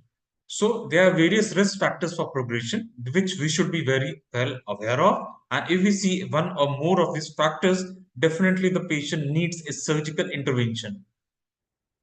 So what are these risk factors? Based on clinical parameters, something wrong with it. Just yeah. So if the patient presents early, before 15 years of age, girls are more prone for progression. If the patient present with significant back pain to begin with, or an abdominal posture, X-rays, dysplastic one or one with vertical sacrum, these are highly prone to progress and have disability later on. A slip angle more than 50 degrees and increase in the slip angle with presence of mobility on dynamic X-ray, inflection and extension. These are the one in which they are going to further progress clinically and radiologically, and these warrant surgical intervention. So these factors are of utmost importance to be seen. And as with any, before proceeding with the treatment, we should know that the adolescent, if they are up to grade 3 and beyond, Merdin's classification of listhesis, they are likely to progress. 1 and 2 may or may not. So always in a patient with grade 3 and above listhesis, try to err on the listhesis surgical options. But finally, as a surgeon, we all should individualize our patient, because the treatment of any disease has to be tailor made. So for that, we should take care, we should notice all the parameters, clinical and radiological parameters in that particular patient, take care of the, think about the natural history, what are the symptoms, what are the disabilities and existing comorbidities. Now coming back to the classification. Now of the 6 classification, these lower 3, the traumatic, the pathological and iatrogenic, these are the ones who are not going to respond to a conservative management, and these definitely warrant surgery. Whereas in the upper 3, that is the congenital, degenerative and ischemic, it may or may not need a surgical intervention. At times, many times we do a X-ray on a for a non-specific reason, or a generalized low back pain, dull pain, as has been mentioned before, and suddenly we come across a listhesis. So these are definitely the patients whom I'm not going to suggest surgery. But a patient who is coming with a back pain and with any of these listhesis, these are the patients who not responding to conservative management warrant surgical intervention. So the surgical interventions are for severe back pain or leg pain, the ones with failed conservative management, abnormal neurology, and with positive diagnostic test. So how to address this? So one is, the modalities will be to either address the pars, so you can repair the pars, or if the nerve roots are getting compressed and there's a neurological element to your complaints, to the complaints of the patient, we need to decompress the foramen as well, address the disc if it is herniated, and also the instability. In this, there's a TLIF was done at a lower level, and supplemented screw in the upper one also. So the options for surgery can be a in situ posterolateral fusion, a decompression with the posterolateral fusion, or a interbody fusion. It also depends on the neurology parameters and when to choose what. Decompression, it is of absolute indication if the patient presents with significant leg pain, or a neurology, weakness in the legs, or a splinter involvement, or a claudication. So this decompression can be indirect or it can be direct, depending on what modality of treatment you are choosing. And the extent of the decompression should be, if you are doing in open position, open it as far as possible. Indirect decompression can be achieved with jacking up the disc space, which we'll be seeing in next few slides. So the level of instrumentation, for this we have to look at what levels are getting affected, and what's the relation of the disc. Quickly, we are over yes. time. So interbody fusion, this is of utmost importance, because by interbody fusion we jack up the space and cause indirect decompression. This also helps in reduction and restoring lordosis, and it can be of various types depending on the modality used and the technique you use. It can be posterolateral interbody fusion, transforamen interbody fusion, anterior or oblique lumbar interbody fusion. So the indications for surgery in children would be low grade sleep, where the operative, non-operative measures are failed, progression is seen, and the patient who present with higher grade of listhesis, that is the presentation, and with neurological deficit. In pediatric age group with higher grade, it has to be done surgically. asymptomatic patients, but who have higher rate at presentation needs surgical intervention, specifically if the slip angle is on the higher side, more than 55 degrees, or if progressing in subsequent visits. Similarly, in adults, a surgical intervention is required for severe back pain, severe symptomatic patients whom the listhesis has progressed. And why not surgery? Because surgery, we all are used to the approaches. It's a routine surgery. The roots gets decompressed. We achieve a normal sagittal alignment. And because of the improved techniques and the technology, the complications have come down. So that's why surgical intervention is of importance. Take care of all the neurological status, natural history, look at the progression and choose wisely. So I will not go through the cases, sir. Please. We can proceed with the discussion. You proceed with the discussion, and then Dr. Kiran is waiting to counter your argument. Yes, yes. So your inference, what is your inference? All for the surgery? So any patient who is presenting with a symptomatic significant pain in the legs and the back with corresponding radiology should be operated to maintain a normal alignment and relieve him of his pain. So now Dr. Kiran Mukherjee will counter the argument put by Dr. Gautam Prasad.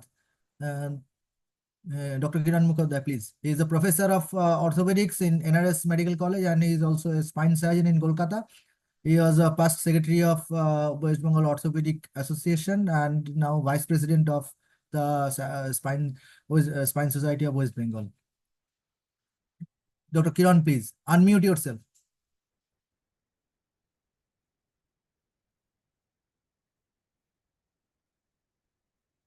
Unmute yourself, Kiran.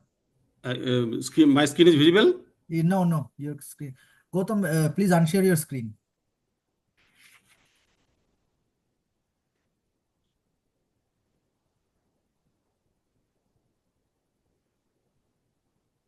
So I'm not sharing my screen anymore.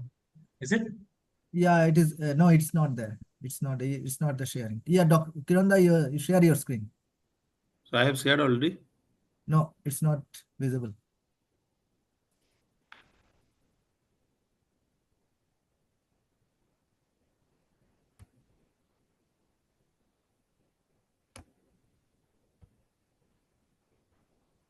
Now? Yeah, now it's visible.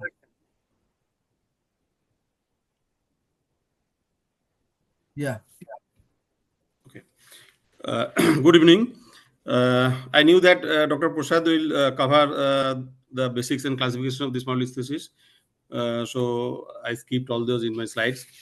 And I was listening carefully to Dr. Prasad, who was debating for operation to be advocated for every spondylolisthesis patient, but finally he concluded that not all patients should be operated in all cases of spondylolisthesis. Relatively, I think my topic is a little better one because my topic is against the motion that not all the patients of spondylolisthesis to be operated. So, like this patient, I put an example. This patient, 36-year-old female, cannot stand even erect and presented with leg pain, severe and also radicular pain, and is ADL is severely affected. You can see the posture and the MRI. So I think I fully agree that everybody in the panel will agree with me that this patient needs an operative treatment, obviously. But if I give an example of this lady, this is a 56-year-old female, presented with low back pain only, no radicular pain, no claudication, presented with this type of X-ray with this dynamic view. So in that case, I think that Dr. Prasad and everybody will agree that we should not interfere surgically for this patient. So what do we mean by conservative management? So what the standard textbooks and literature says. So the standard textbooks and literature says that initially in acute phase, all the patients should be treated with this conservative management.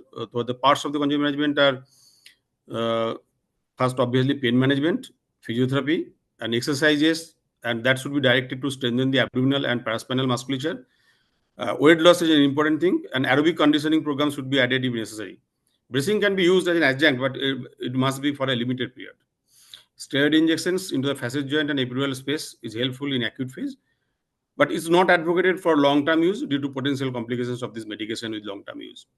And it has been seen that majority of the patients will completely recover within 3 months of onset and can be allowed to return to full activity. So if we do surgery for all patients, so what are the complications of this surgery? There is a pseudoarthrosis, infection, loss of fixation, loosening of at the screw bone interface, breakage of the implant, nerve damage, dural tears, acromitis, post-surgical scarring of the neural elements. But still, I will not say that we will not operate to anybody. Which patient requires operation, that must be operated. But why do more when less is sufficient? When conservative is sufficient, so operative is not required. So we usually face in our day-to-day practice 2 types of spondylolisthesis. One is ischemic and one is degenerative. So if we think of ischemic, what the standard textbook says, this Rothman-Simon, the spine textbook, it says that the conservative treatment of adult ischemic spondylolisthesis results in a good outcome in the majority of the cases. And it also says in the Pearl section that most adult patients with ischemic spondylolisthesis have a good outcome with conservative management. And what the standard literature says. So this is the Journal of American Academy of Orthopedic Sciences. So it clearly says that non-operative treatment is the preferred approach in most symptomatic patients also, and is successful in as many as 60%.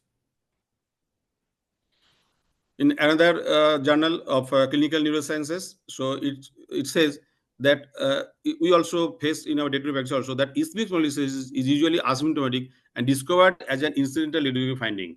And the conservative management, including oral anti-inflammatory medication, physical therapy, transformer epidural corticosteroid can be utilized initially. So the fact is that most people with ischemic spondylolisthesis are asymptomatic. So these are I deliberately retain that most people, because these are not patients.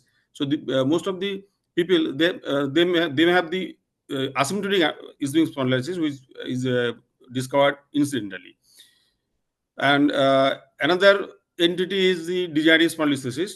So what is the natural history of degenerative spondylolisthesis?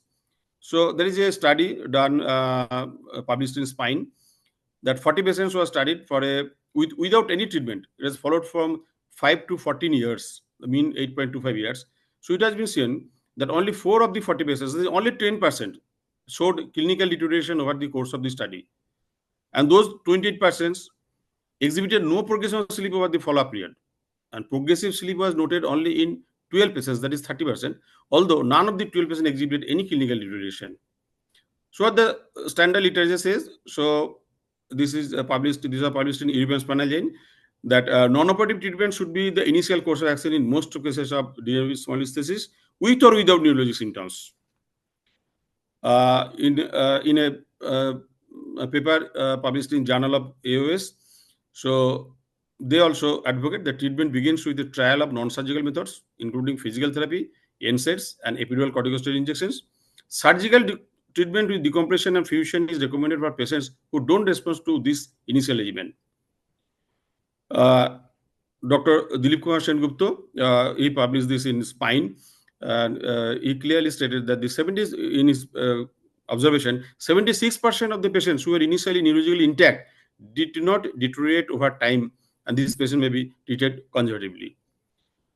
So in degenerative spondylolisthesis, most patients received conservative management, response well. Only 10 to 50% require surgery only.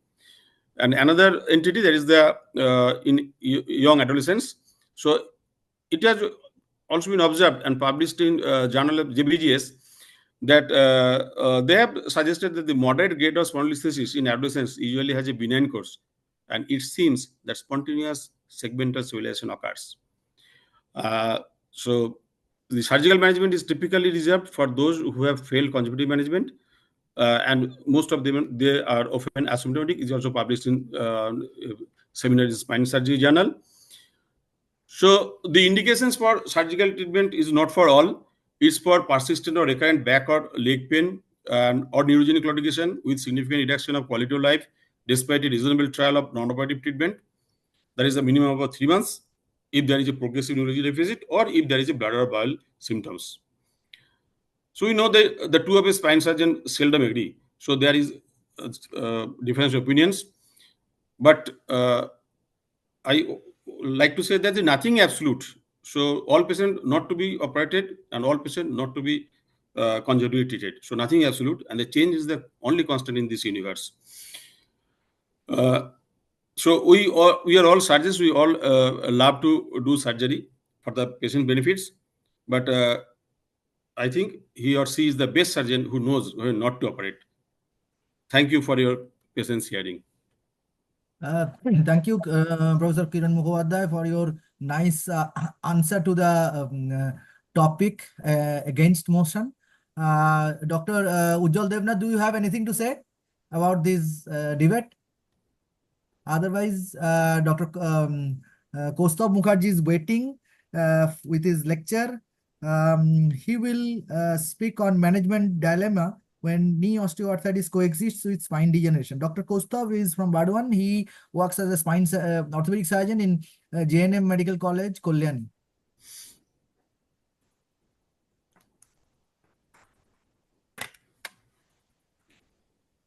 So, Dr. KOUSTAV, please share your screen. Yeah, sir. Dr. KOUSTAV is also the executive committee member of WOC India.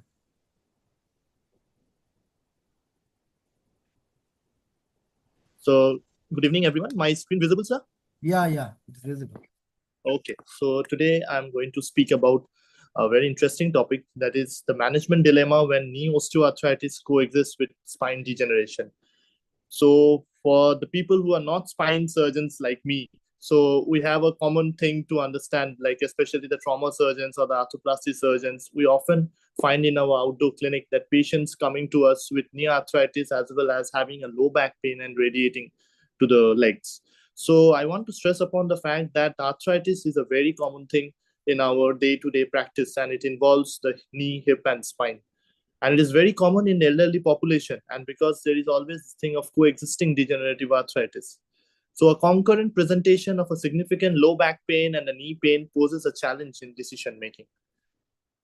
So this was a paper that was published from Japan by Professor Muruta, and it was on the knee spine syndrome. So it was published way back in 2003, and he assessed the radiographic analysis of 366 patients, and the patients who had knee arthritis.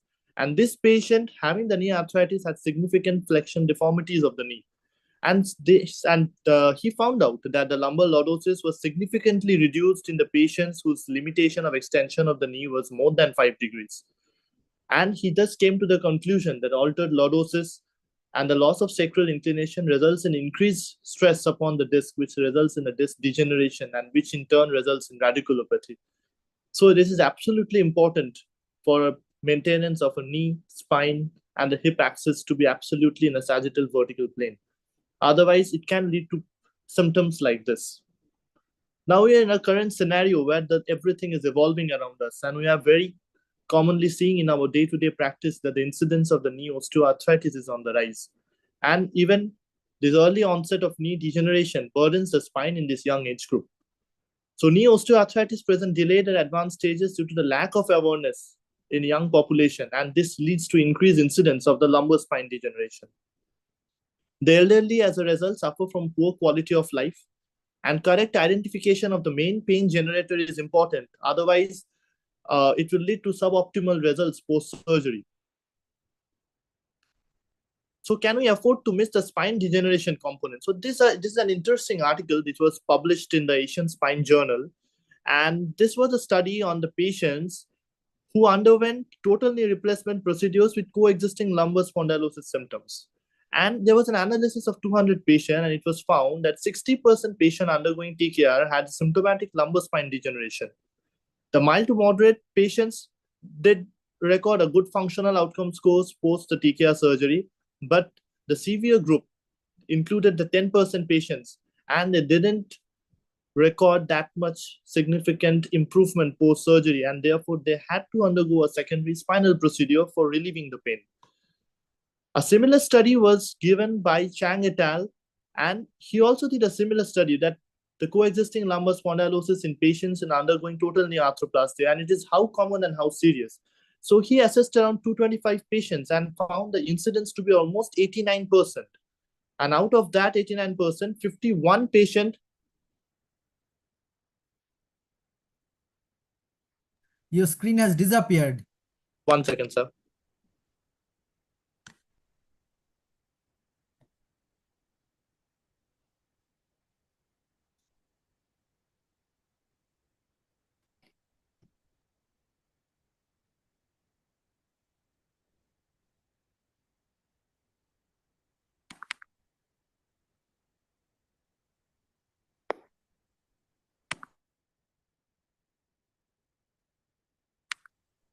Can you see it now, sir?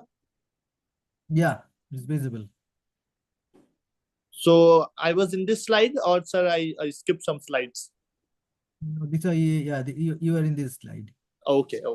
So I was telling about this study. So this had around 114 patients, so which had at least one moderate or severe lumbar spine symptom. And so it is very common for a coexisting lumbar degeneration to exist along with a knee arthritis patient. So we cannot afford to miss this because the incidence is quite high. Contrary to what we think, we cannot treat the patient as a knee arthritis because most of this knee arthritis patient will be an advanced case with a knee flexion deformity, with an altered hip spine knee axis, and that might lead to a degenerative spine, which is quite advanced or more concerning than the knee arthritis that we are currently seeing. So that is one important aspect that we want to keep in mind before we go or jump into the treatment. So I'll be just taking you, I don't know what's happening.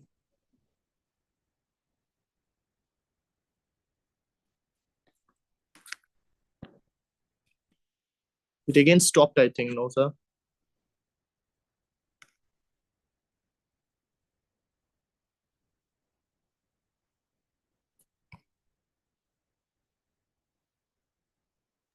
So It again stopped, right? now, yeah, now it is visible. Your screen is visible. So I'll be just going through a couple of, okay, sir. So I'll be just going through some couple of case scenarios. So this is one case where a 55-year-old gentleman came with a bilateral knee pain with fixed flexion deformities of around 10 degrees, with a low back pain and radiculopathy. And we did a X-ray and the MRI, which revealed an osteoarthritis as well as disc degeneration at L4, L5, and L5S1. But if you see closely to the MRI, the sagittal cuts, the disc degenerations doesn't seem to be that much significant. So, and what was more concerning in the X-ray was the knee arthritis. So the patient was managed with a bilateral TKR. Post-operative VAC and our WOMAC score yielded good results. And the patient underwent treatment for a more symptomatic and radiologically worse knee. And the spine symptoms improved post-TKR. Now we have another case where a 60-year-old male came with a knee pain. And if we see at the MRI, it is little bit more concerning than the previous one because we can see significant bulges in the disc. So this patient was given a spine degeneration was addressed with a spine decompression. And for the knee pain, he was just managed with an intra-articular steroids.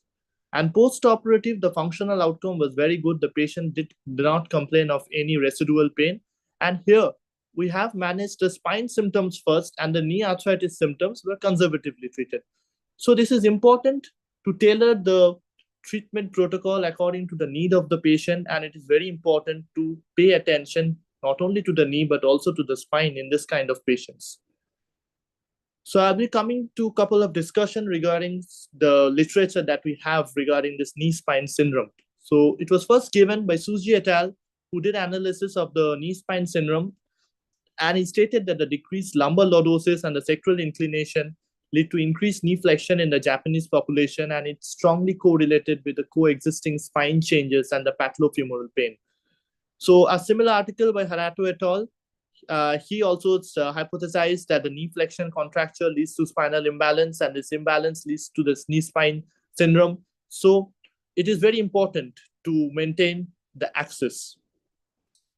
Another study It was done in 2019, and it stated that it is up to the surgeon's clinical judgment, because we need to find out which is the main pain generator, and the primary guiding factor for the decision making is important, lies solely with the surgeon, because it will help to avoid stage procedure.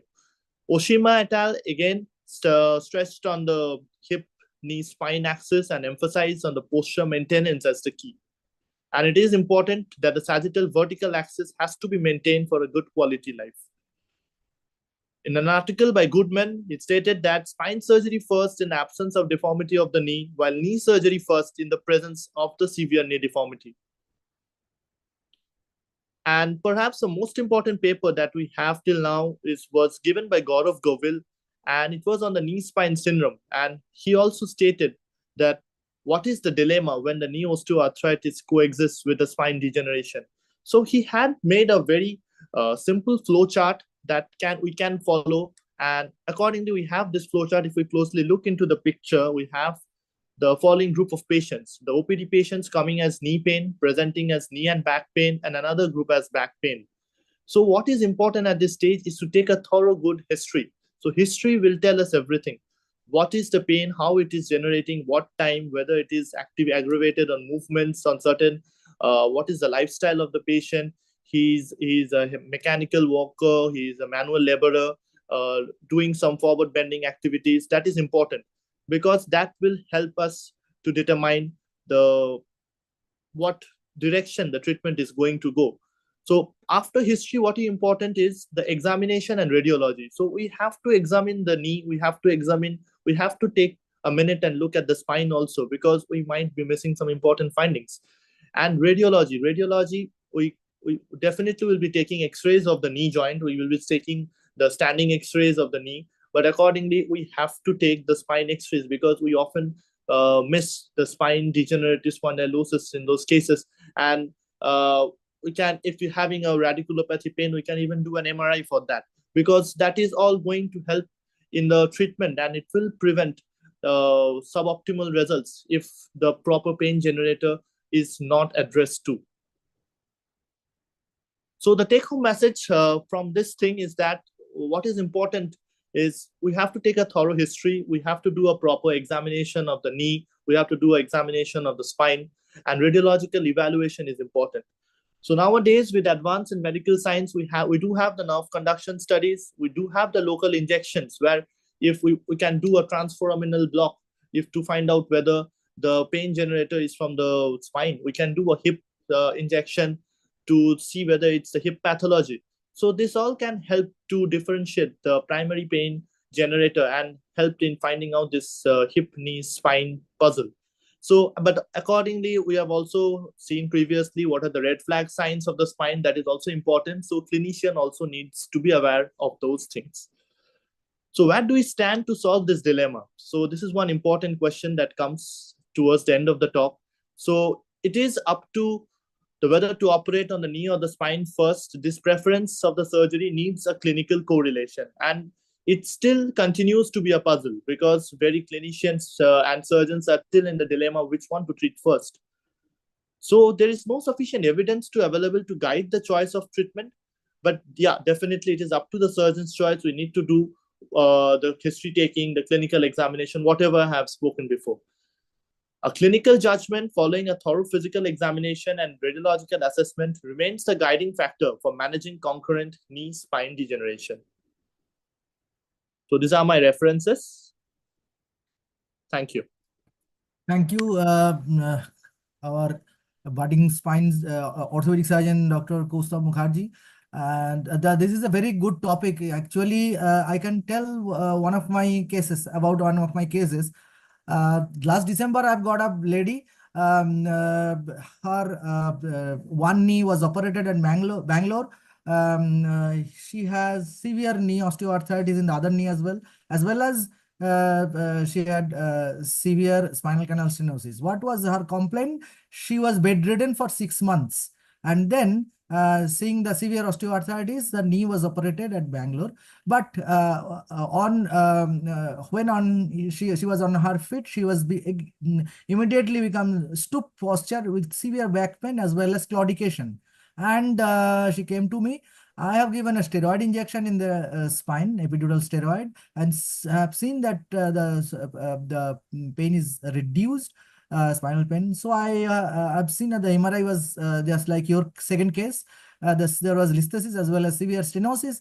So I have decompressed TLEAF into 2 levels. She is 78 years, diabetic, but she still managed to come back from surgery, and she was well, and she was walking without back pain. But the opposite knee, which was not operated, started paining because she was on her feet.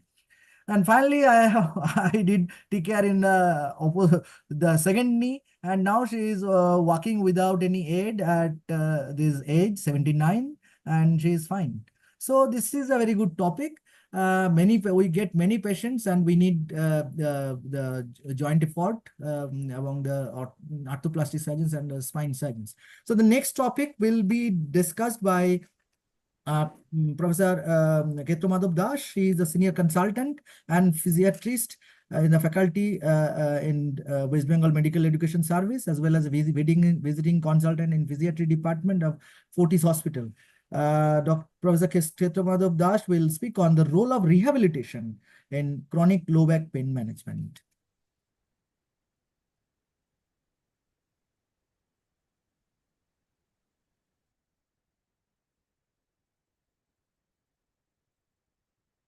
Good evening, everybody. Possibly Dr. Anantakushar Pal has told many things on my topic. It's basically overlapping.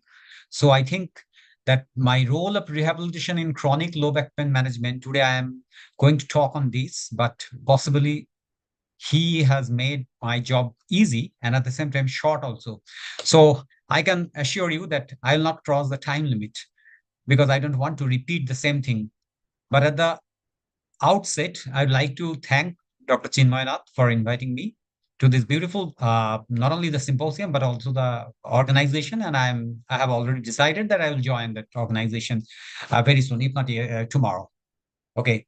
So talking about this chronic low back pain, as this has already been discussed by everybody. So in some cases, 5 to 10% cases, specific causes with neurodeficits can be detected. In others, specific or special causes may be found in 1 to 2%, that fracture, infection, malignancy, spondyloarthropathy, etc., etc. So remaining 88 to 94% cases, either the specific serious etiopathogenesis is not detected, or they can be attributed to the mechanical factors of the musculoskeletal system. So that part is called simple CLBP or mechanical CLBP, or simply mechanical LBP.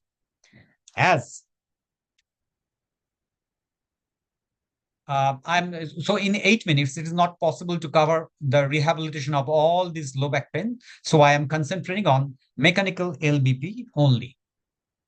Now, that CLBP rehab essentially have 3 components: the pharmacologic, non-pharmacologic, and minimally invasive procedures. Minimally invasive procedures will be covered by one of my co-speakers. So I am concentrating again on this non-pharmacologic and pharmacologic rehabilitation part. And there, the non-pharmacologic part is the cornerstone of this CLBP rehab. The prerequisite is already has been discussed by Dr. Pal, the triage using clinical assessment, screening for red flags to exclude serious pathologies, checking psychosocial risk factors, yellow flags for prognosis, especially in those cases where the biopsychosocial issues are very important. And on those patients where there is chronic pain behavior, and stratification by risk stratifications tool like START can be done. This has already been covered by Dr. Pal in details. But one thing we should keep in our mind that non-pharmacological therapies such as therapeutic exercise mainly, and psychological therapies like CBT, cognitive behavior therapy, should be tried before pharmacologic interventions. Usually what happens in most of the other cases, most of the other ailments, we try pharmacological interventions, but in chronic mechanical low back pain, pharmacological interventions comes secondary. This is one exception. Okay. And now coming to the, as I had told, that pharmacological therapies and non-pharmacological therapies, according to the recent guidelines, the NSAID, skeletal muscle relaxants, and antidepressants have come into place, but there is some question about paracetamol. Nowadays, as per recent Cochrane studies and recent meta-analysis, the role of paracetamol in chronic low back pain is questioned. But anyway, the pharmacological therapies, when it is utilized, it should be used at the lowest effective dose and for the least possible time. And the non-pharmacological therapies constitutes of therapeutic exercises, that is the major element. Then passive physical therapies, physical modalities, orthoses, education and self-management, another very important thing, and psychological programs. And these two are very important for the chronic pain behavior. Now, as the therapeutic exercise is the cornerstone of the rehabilitation of chronic low back pain, I'll say something more elaborately about this. This is the mechanism of action of therapeutic exercise.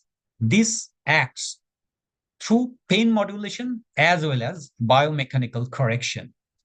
And pain modulation is achieved by facilitation of the central pain inhibitory pathway. We can see that in the periaqueductal gray matter and the rostral ventromedial medulla, the serotonin and opioids is increased secretion takes place after exercise. The mu opioid receptor activity and the cannabinoid 1 activity gets increased after the exercise, and the NMDA receptor phosphorylation and serotonin transport expression, which is usually gets increased after acute bout of exercise, paradoxically, they are decreased after the regular therapeutic exercise.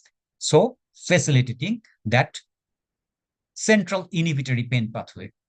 At the same time, the therapeutic exercises and other exercises acts by biomechanical correction in the mode of reduced muscle spasm, increased muscle strength, increased or optimization of muscle length, achieving the bilateral symmetry, which is very important, achieving spinal stabilization, and achieving lumbopelvic rhythm.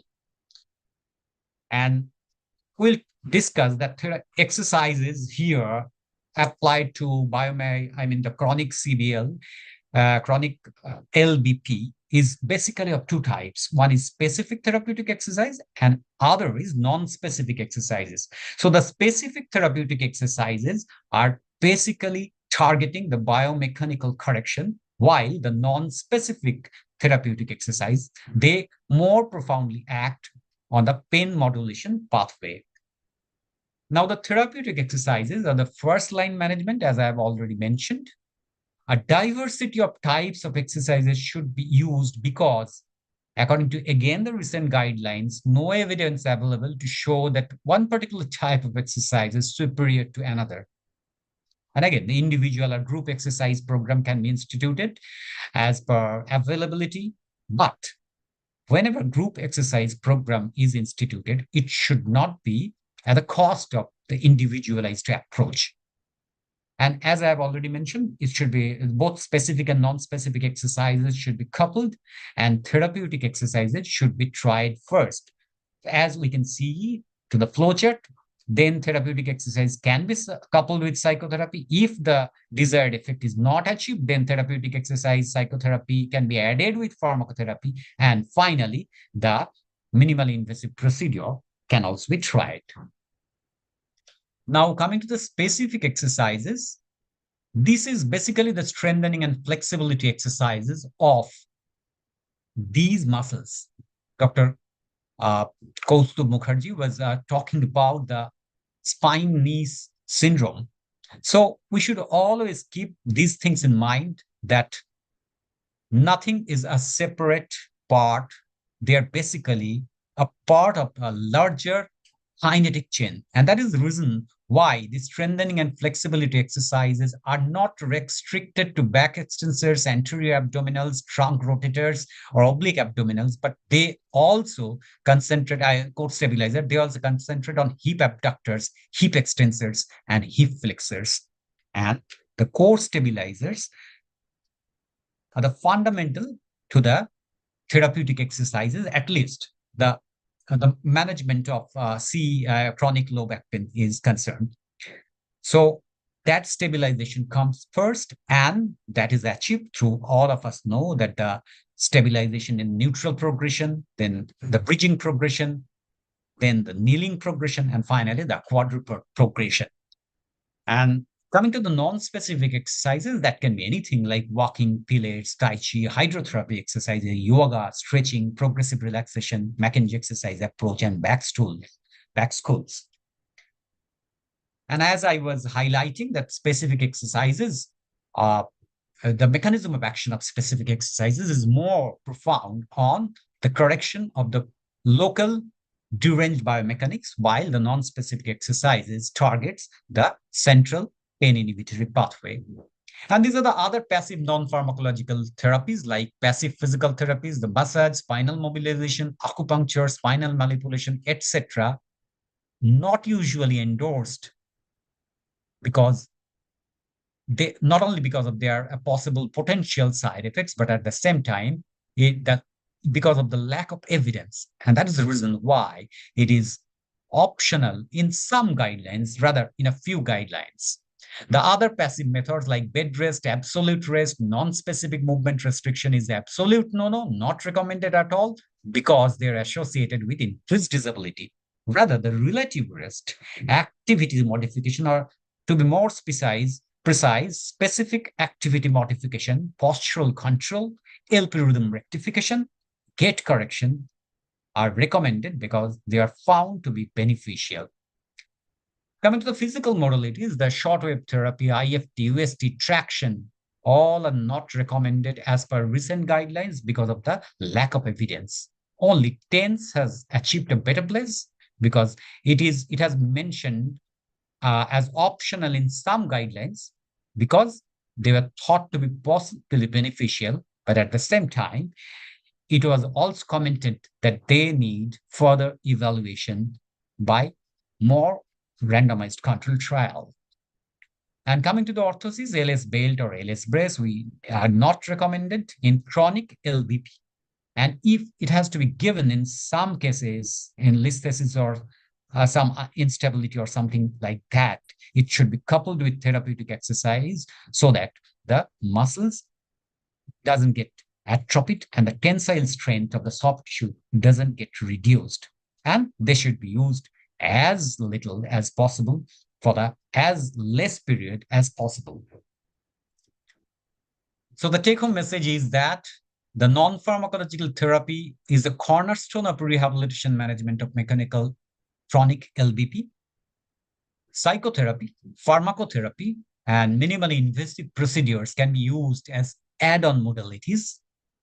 Therapeutic exercise plays the pivotal role among different non-pharmacological therapies. Therapeutic exercise acts by facilitating central pain inhibitory pathway as well as by rectifying the local deranged biomechanics. Specific therapeutic exercise more specifically targets the local biomechanics, and non-specific exercise has more pronounced effects on pain modulation through the central pathway. And while prescribing the specific therapeutic exercise, we should keep in mind the principles of kinetic chain. Thank you so much for your patient hearing. Thank you, Professor Khetra Madhav Das. You have taken us, all the spine surgeons, through the uncharted water of rehabilitation, because It is not only important for the non-surgical management of low back pain, but also it is important for success of the surgery. The rehabilitation is very important. Now, it is my turn to take us to another uncharted or rather less important topic of, I think this is the,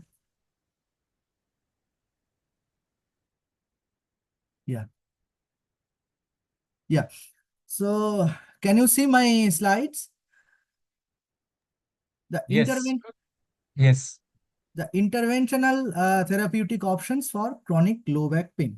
Many a times the patient is not prepared for surgery for low back pain or the radiculopathy, or maybe the exact diagnosis or exact point of concern is not identifiable readily, or the conservative treatment, including the pharmacotherapy, psychobehavioral cognitive therapy, and rehabilitation therapy are not successful. But in that case, the interventional pain management comes. Many chronic low back pain cases do not require surgery. In fact, most of the cases do not require surgery, but they do not get relief by non-surgical measures. They come, then then comes the semi-invasive treatment. The spinal injections like epidural steroid injections are in vogue for last 50 years, since 1952. But many a times we forget to apply this in a significant way. The chronic low back pain may be from muscle or ligament origin, facet arthritis, trauma, herniated discs, lumbar spinal stenosis, deformity including spondylolisthesis. So that was discussed by other speakers. And allied to this chronic low back pain is the radiculopathy. The low back pain is frequently accompanied by radiculopathy, and it is due to the inflammation and mechanical compression, or both these things persist of the nerve root. It can affect the quality of life and limit the activities of the patients, and it is mostly caused by lumbar disc prolapse or the compression in nerve root, or the nerve root foraminal stenosis. So the mechanism governing the pain in radiculopathy are chemical phenomenon, edema, vascular phenomenon, local inflammation, and also compression. So in these first four cases comes the anti-inflammatory, and the steroid is a prudent tool to alleviate the inflammation and edema and cut short the chemical proceedings. And the local anesthetics are the instrumental in localizing and specifying the painful area and the cause of painful stimuli in spine and other areas. So there are different spinal injections. I'll not go into all these things, but I just mentioned trigger point injections. You all know lumbar epidural steroid injection, transforaminal epidural steroid, cervical is not in our topic. The median branch block or radiofrequency ablation, and sacroiliac joint injections. So the indications of nerve root injections, they are herniated discs, spinal stenosis and foraminal stenosis, non-specific radiculitis, vertebral bone spurs impinging on the nerve roots, thickening of ligamentum flavum, all comes under spinal and foraminal stenosis. Post-laminectomy syndrome is very important and very nagging. Facet or nerve root cyst with radicular pain, post-herpetic or post-traumatic neuralgia, compression fracture causing radicular pain, and spondylosis, spondylolisthesis. But there are certain risks about this semi-invasive setup. These are not operation, but it is intervention. So infection, bleeding, dural tear, and headache. Intravascular injection, very important. Allergic reaction to the contrast media, and steroid effect like hypoglycemia, hyperglycemia, mood changes, hypertension, etc. may be possible. So there are different types of nerve root blocks. One is selective nerve root blocks. It can be therapeutic, in which local anesthetic and steroid are used, and maybe diagnostic to pinpoint the location or what is the pain generating site. So in that case, only local anesthetics are used. The selective nerve roots blocks may be epidural or transforaminal, and therapeutic selective nerve root block may be indicated. The ideal indication for this is after a trial of failed conservative treatment and unilateral monolumbar radiculopathy. But there are relative indications, the bilateral or ipsilateral multilevel pathology, as in most cases of spondylosis and also in the spinal stenosis. But in that case, the overdose of steroid and these effects should be considered. So there are certain target areas for epidural space, like transforaminal, like interlaminar, and maybe caudal epidural. So these three are the target areas, and these can be approached through this midline is a epidural steroid. This is the transforaminal route, and caudal epidural route I'll show later. So interlaminar approach, in the interlaminar approach, patient should be lying prone, local anesthetic and or sedation is used. Sometimes sedation is not used. Midline approach, needle is advanced between the laminae and of the two adjacent vertebrae. It is easy. You can use the fluoroscopy for a guidance, and it is advanced towards the epidural space. 22 gauge needle, 90 millimeter length needle is used, along with 0.25 millimeter, 25% bupivacaine. And if it is therapy, if you think you have to use it as a therapeutic measure, you should add steroid, maybe methylprednisolone. Transforaminal, it is a precisely local injection procedure, particularly inflamed nerve root causing the lumbar radiculopathy can be targeted. Both diagnostic and therapeutic use are possible. Immediate relief of pain indicates that there is a targeted nerve. The nerve is the cause of pain, and if no relief of pain, it is also important indicator. So that level is not the pain generating. So that level do not require surgery. Now, a transforaminal approach, patient should be prone or lateral, local anesthetic, or with sedation. Needle is inserted far lateral to the midline, maybe depending on the patient's weight and the girth of the abdomen, maybe 10 to 15 centimeter away from the midline is the entry point. It is needle is advanced towards the intervertebral foramen of that level, and the target is the point below the neck of the Scotty dog in the oblique view. The C-arm should be in the oblique view, and 22 gauge 150 to 170 millimeter needle is required depending on the patient's girth of the trunk, and it should be done always under image guidance. Maybe under, this is the video showing how you can proceed with the injection, and this is the S1 nerve root delineated with the dye. And these are the L4 nerve root and L5 nerve roots delineated with the dye. So it can be done under image guidance as well as USG and CT guidance. So this is the target area just below the neck of the Scotty dog in the oblique view. Now, caudal epidural block. It can be done with patient's prone, and the lower part of the spinal canal can be reached through the sacral hiatus. Then 18 gauge 90 millimeter needle is used. A needle is advanced into the sacral canal through the sacrococcygeal ligament and into the epidural space, and steroid and bupivacaine 0.25% bupivacaine is used. The left hand lower picture shows how the needle is inserted into the sacral hiatus and the dye is advanced into the epidural space. Now comes the provocative discography. It is now become out of favor, but still administered in very rarely in some cases where we cannot specify the offending disc. So administration of contrast into the nucleus pulposus to determine if the disc is the origin of the chronic low back pain. The indication of discography is only when there is a moderate to high probability that the spinal pain is of discogenic origin. So you have to make the patient prone on the pillows, local anesthetic and light sedation. The patient must be alert enough to give feedback during the procedure whether the pain is aggravated severely or not. Fluoroscopy AP in lateral view is used, and the smallest possible gauge, that is 25 gauge needle, is advanced, and there is conflicting evidence whether discography helps or not, and there is risk of discitis and epidural puncture. So these are the pictures in which the uppermost is the normal disc and lower two discs, the dye is irregularly spread. So these are the offending discs. And this is this picture is the targeting, how the needle is being targeted towards the disc space. Now, facet joint injection. It is also a very good tool to alleviate pain in the facet, from the facet joint. The lumbar facet joints have been implicated as a source of chronic pain in 15 to 45% cases.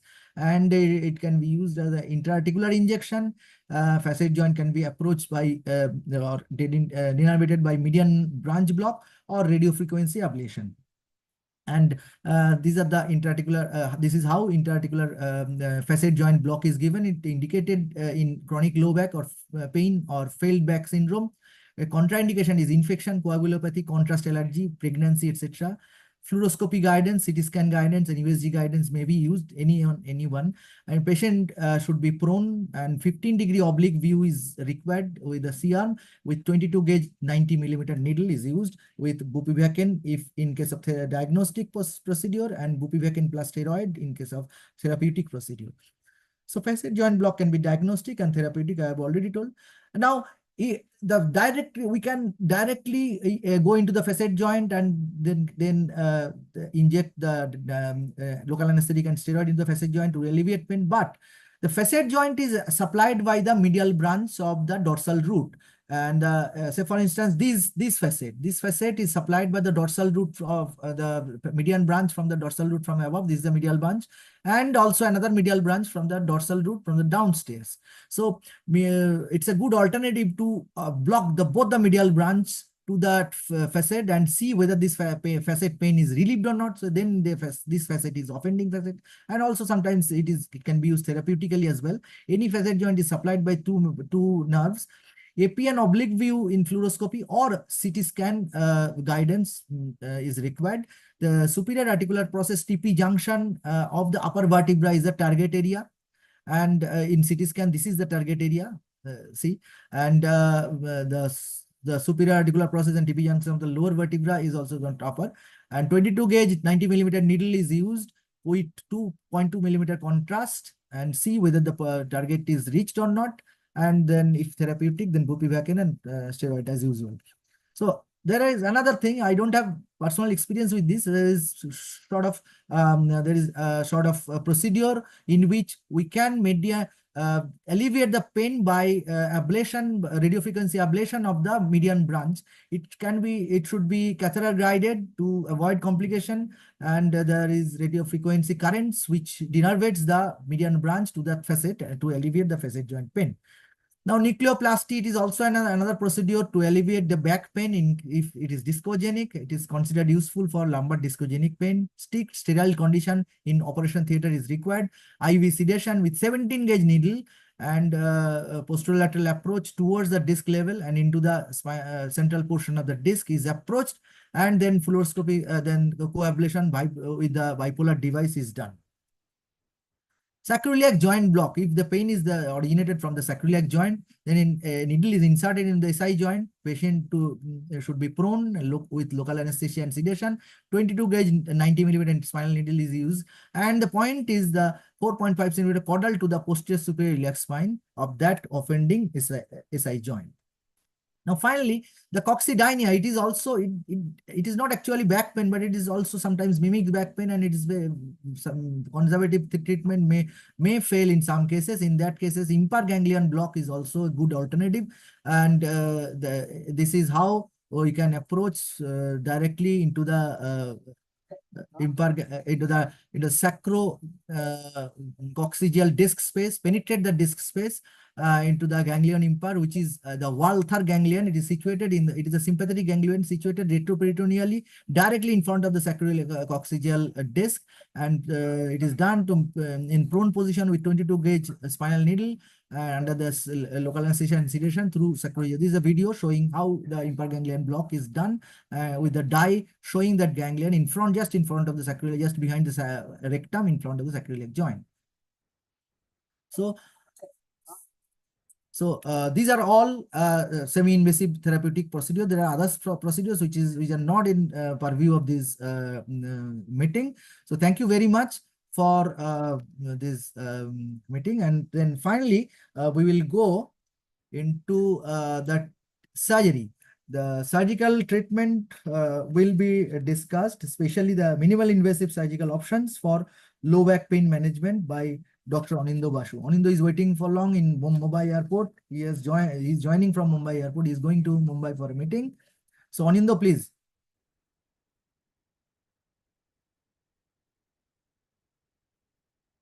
Anindo, are you there? I think Anindo left. Let me see.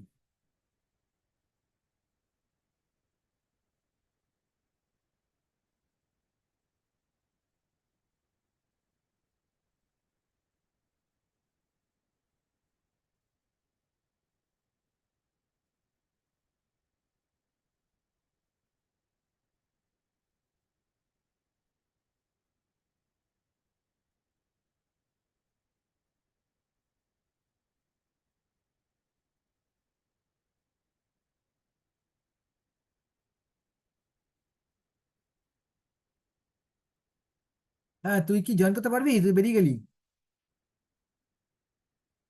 হ্যাঁ, তুই start কর, হয়ে গেছে আমার। হ্যাঁ, তো ওখান থেকে করতে পারবি না? আমি শেয়ার করে দেবো। Okay. So let us wait for Anindo. He is joining again. He has left. So Okay, before you go for the vote of thanks, I mean, I just want to say a few things. Several of you have expressed interest in joining WOC. So the form has been made available on this chat. And if you require any emails or anything, I'll send everyone to their mail also. Yeah, and so you can please join us. And we have several other programs which are being planned. So we would like you to participate and, you know, speak if possible. And the other advantage is that we'll be working on active linkages between the WOC International and WOC India. So all of you who are not part of global groups, I think this will be a good opportunity to participate in several programs with colleagues all around the world. So, of course, Chinmay will give the vote of thanks. Well, is Anindo ready? Anindo is trying to join. He will speak on, there's another lecture. He will speak on minimal invasive surgical approaches, but he's traveling. So he was there, but he just left. Is he joining? Yeah, he's joining. He's joining. Anindo, go ahead. Yeah, Anindo, please. Please unmute yourself.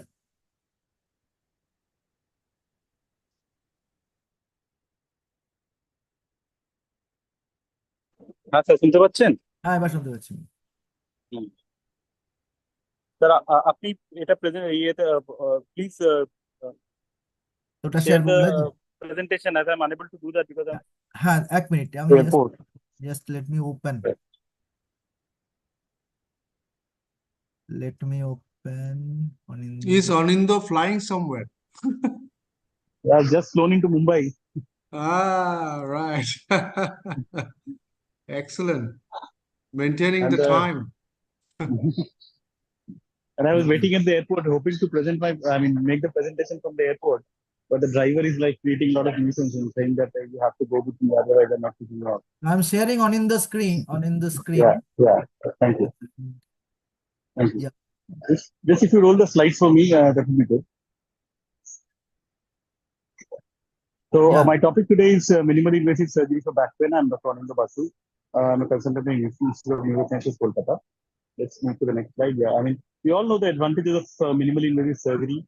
The most important of them being less pain and less blood loss, and lower post-operative morbidity, minimal stay, better recovery. We know all this stuff. Let's move on to the next slide. Next slide. Yeah. Sorry. Yeah. So, but the most important benefit to me of minimally invasive surgery is the vision. You know, you get with the aids for minimally invasive surgery, like microscope and endoscope, you get excellent vision, you get magnified vision, you get well illuminated vision, and the neural structures which are normally at risk while doing this kind of surgeries, you know, they appear to you much much magnified, and you're less likely to injure them by doing the surgery. And obviously, now, you know, with minimal invasive surgery, I can do certain instrumented cases quicker than I would have done with an open surgery. The next slide, please. So these are the common indications of which, you know, many of these conditions present with back pain, like disc prolapse, spinal instability, or a vertebral compression fracture.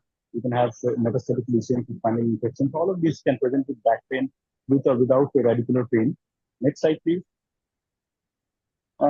Take for example, this is a fracture in a 46-year-old female patient with a normal DEXA scan. We did a minimal invasive fixation. Next slide, please. With 8 the small holes, and we put in instrumentation to the small holes. We could keep the spine and mobilize the patient the next day. So that is minimal invasive fixation for a spinal fracture for you. Next slide, please. Again, this is a lady with a metastatic lesion from breast, and we could do a minimally invasive fixation and decompression with small holes, with 4 small holes for the screws. Next slide, please. Yes, and you know, 4 small holes for the screws and a minimally invasive decompression through midline. Next slide, please. So again, for this kind of a case, you know, which is a very common case for us, like a lady, a 53-year-old lady presenting with back pain and claudication. I mean, X-ray, you can see that there is a listhesis at L4, L5, which appears to be unstable on flexion and extension radiograph. And in the MRI, you can also see that there is a fair bit of stenosis at the level of L4 and L5. Next slide, please. So when we get this kind of a patient for minimally invasive surgery, now we are faced with the dilemma of what kind of surgical technique do we choose. Do we do a microscopic decompression or fixation, or do we do an endoscopic decompression? Let's see the pros and cons and what my experience with these two procedures are. Next slide, please. So this is like a minimally invasive lift we can do for this kind of a situation. Where we put in the screws, 2 small holes, and we can do the decompression through a tube. Next slide, please. We can do the decompression through a tube. Here you can see that we are doing the decompression through the fibula. Next slide, please. So again, we can for a spondylolisthesis with stenosis, we can do an endoscopic decompression infusion. So where 2 very small holes, 8 millimeter holes in the skin, we can do a very good decompression of bilateral nerve roots, as you can see in this case, and we can also put in the cage and do an interbody fusion. And all the surgeries can be done with very small holes and very less post-operative morbidity and very good mobilization of the patient the next day itself. So that is endoscopic lumbar fusion for you. Next slide, please. Again, that particular case, I was, you know, the one this representative image that I showed was of an L4, L5 degenerative with some stenosis.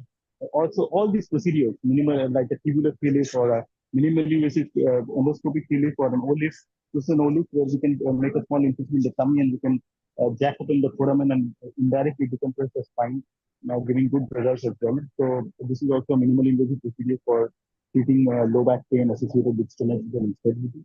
Next slide, please.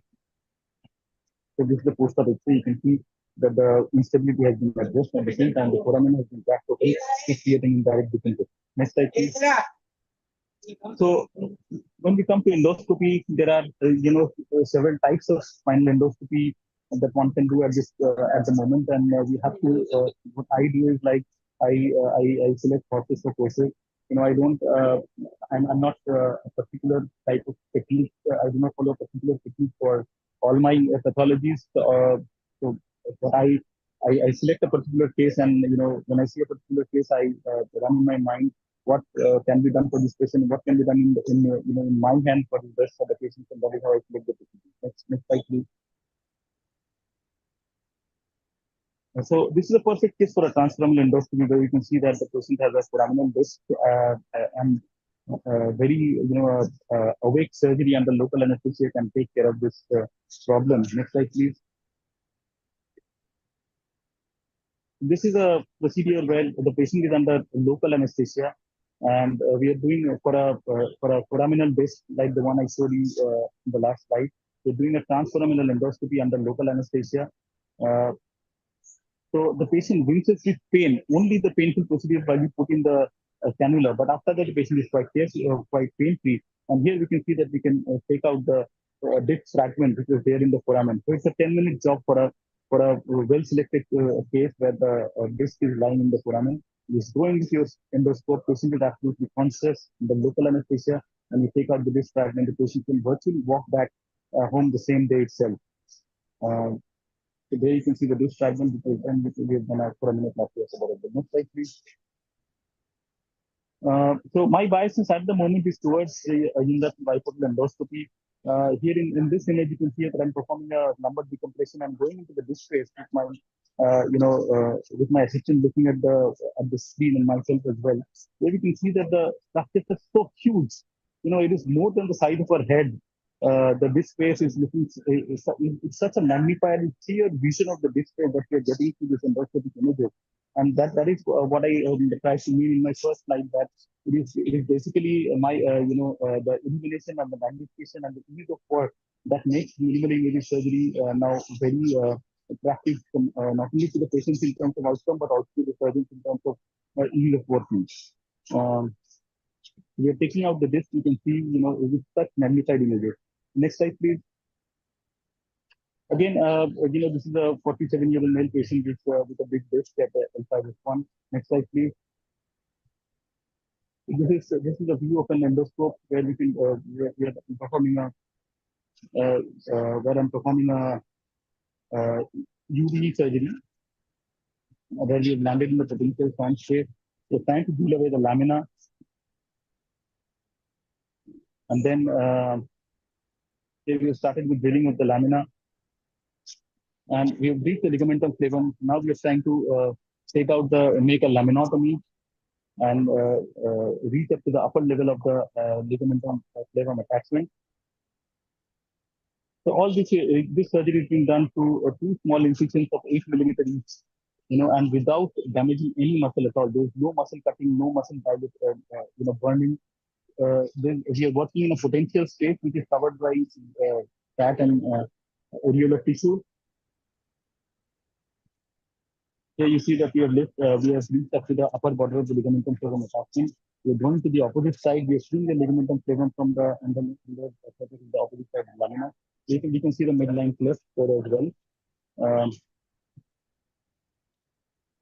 So in this surgery, I tend to do all my bony work. So before I take out the ligamentum flavum, do the and expose the dura. So here I'm freeing the flavum of the caudal lamina. And then we'll start taking out the flavum in toto or in PCL and expose the fecal sac and go to the disc space.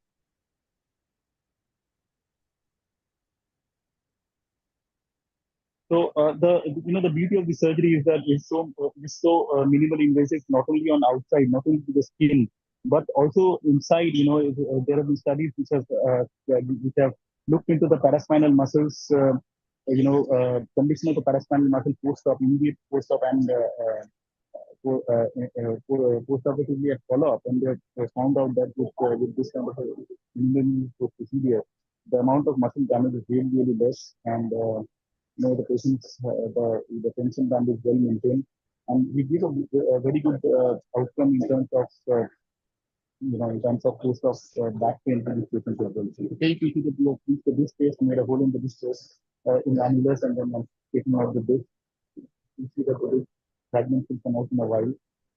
So visualization again is such wonderful in these cases that it makes the surgeon actually, fall in love with the technique because, it's basically like playing a video game. So contraindications of minimally invasive surgery, if you have a bleeding type of it, it's very difficult to control whether it's TB or non-tissue. So you have to, in those cases, you have to do open surgery with vacuum in hand. And next slide, please. And if these are like high-grade slip and unstable fracture, multiple levels, serious stenosis.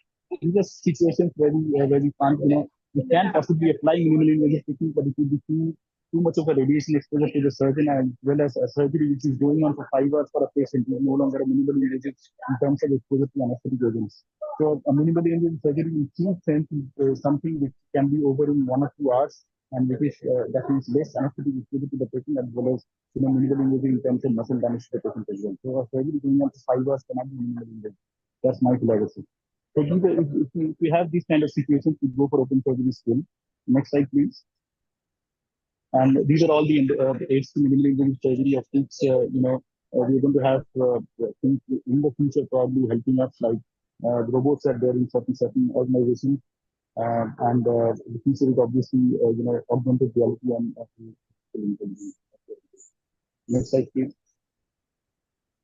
So again, this one of the technologies, navigation. We use the navigation to help us reduce the radiation exposure and at the same time perform the surgery with more precision. Next slide, please. So the take-home message is, I have like my evolution was from being trained as an open surgeon to microscopic surgeon to endoscopic surgeon. Possibly in the future, people are going to jump this learning curve, but to me, this is the way to go about it. Next slide, please. Keep on starting, please, until you have the entire slide. Yeah. So for beginners, I think begin with, it's better to begin with minimally invasive, lumbar surgeries, because they are more forgiving if you make a mistake, and then progress higher up to broad level surgery. And obviously, symptom decompression should be done first, unilateral first, and then bilateral, because your surgical time initially will be higher. And with while you jump, you climb the learning curve, the time will become less, and obviously skill up and level up. That is what is the mantra of this surgery. Thank you very much. Thank you, ANANDA, for your excellent deliberation of the minimally invasive spinal procedures. And we are already overshoot the time. Before going into the vote of thanks of this well-attended and nice meeting, Dr. ARINDAM BANERJEE would like to say anything about this meeting on symposium on low back pain. Yeah, I think this symposium was required. We all treat low back pain, but we don't have a sort of 360-degree angle of the problem.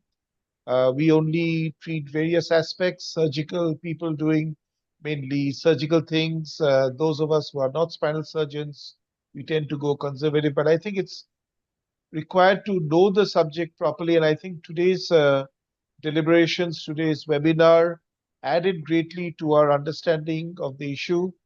And I think we will be better doctors tomorrow morning when we see a patient, and we will think about the problem much more.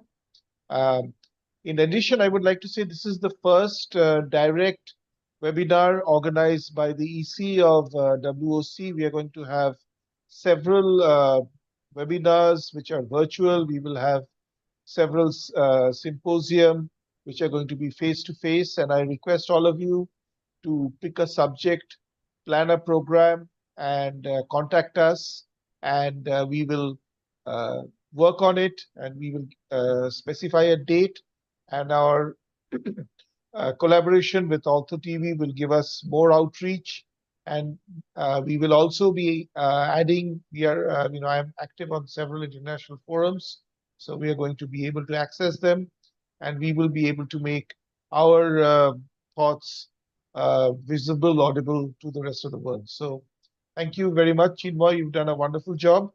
And I think We will plan another one very shortly. Yeah. And thank you, everyone. Thank you for the opportunity, and thank you, Honorable Sir, Chinmay Sir. And I really apologize for for the inconveniences caused because of my travel. Thank you.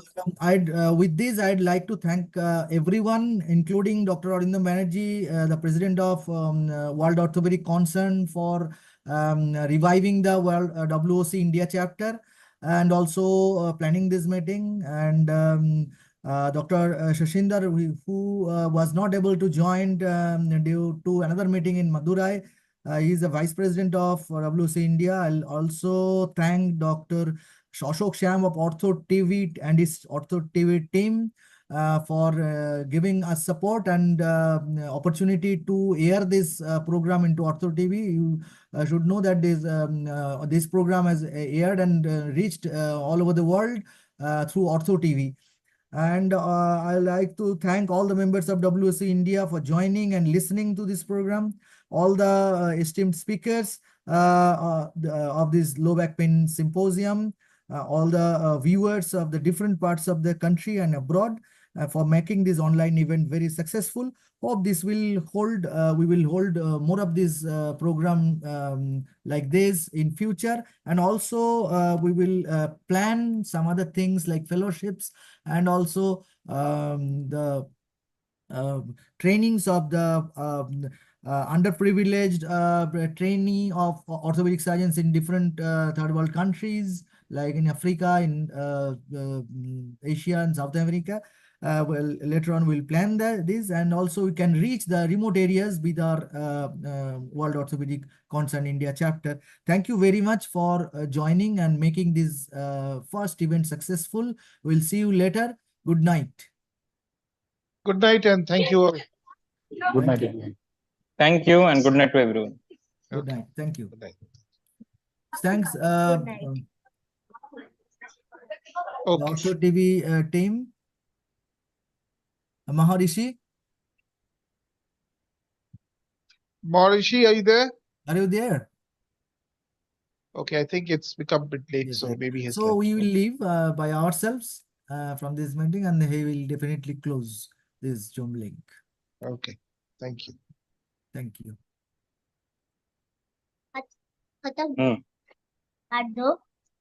Tata कैसे जाता है? ठीक है, यहाँ पे and है ना? ठीक है, ऊपर में लीव आ गया।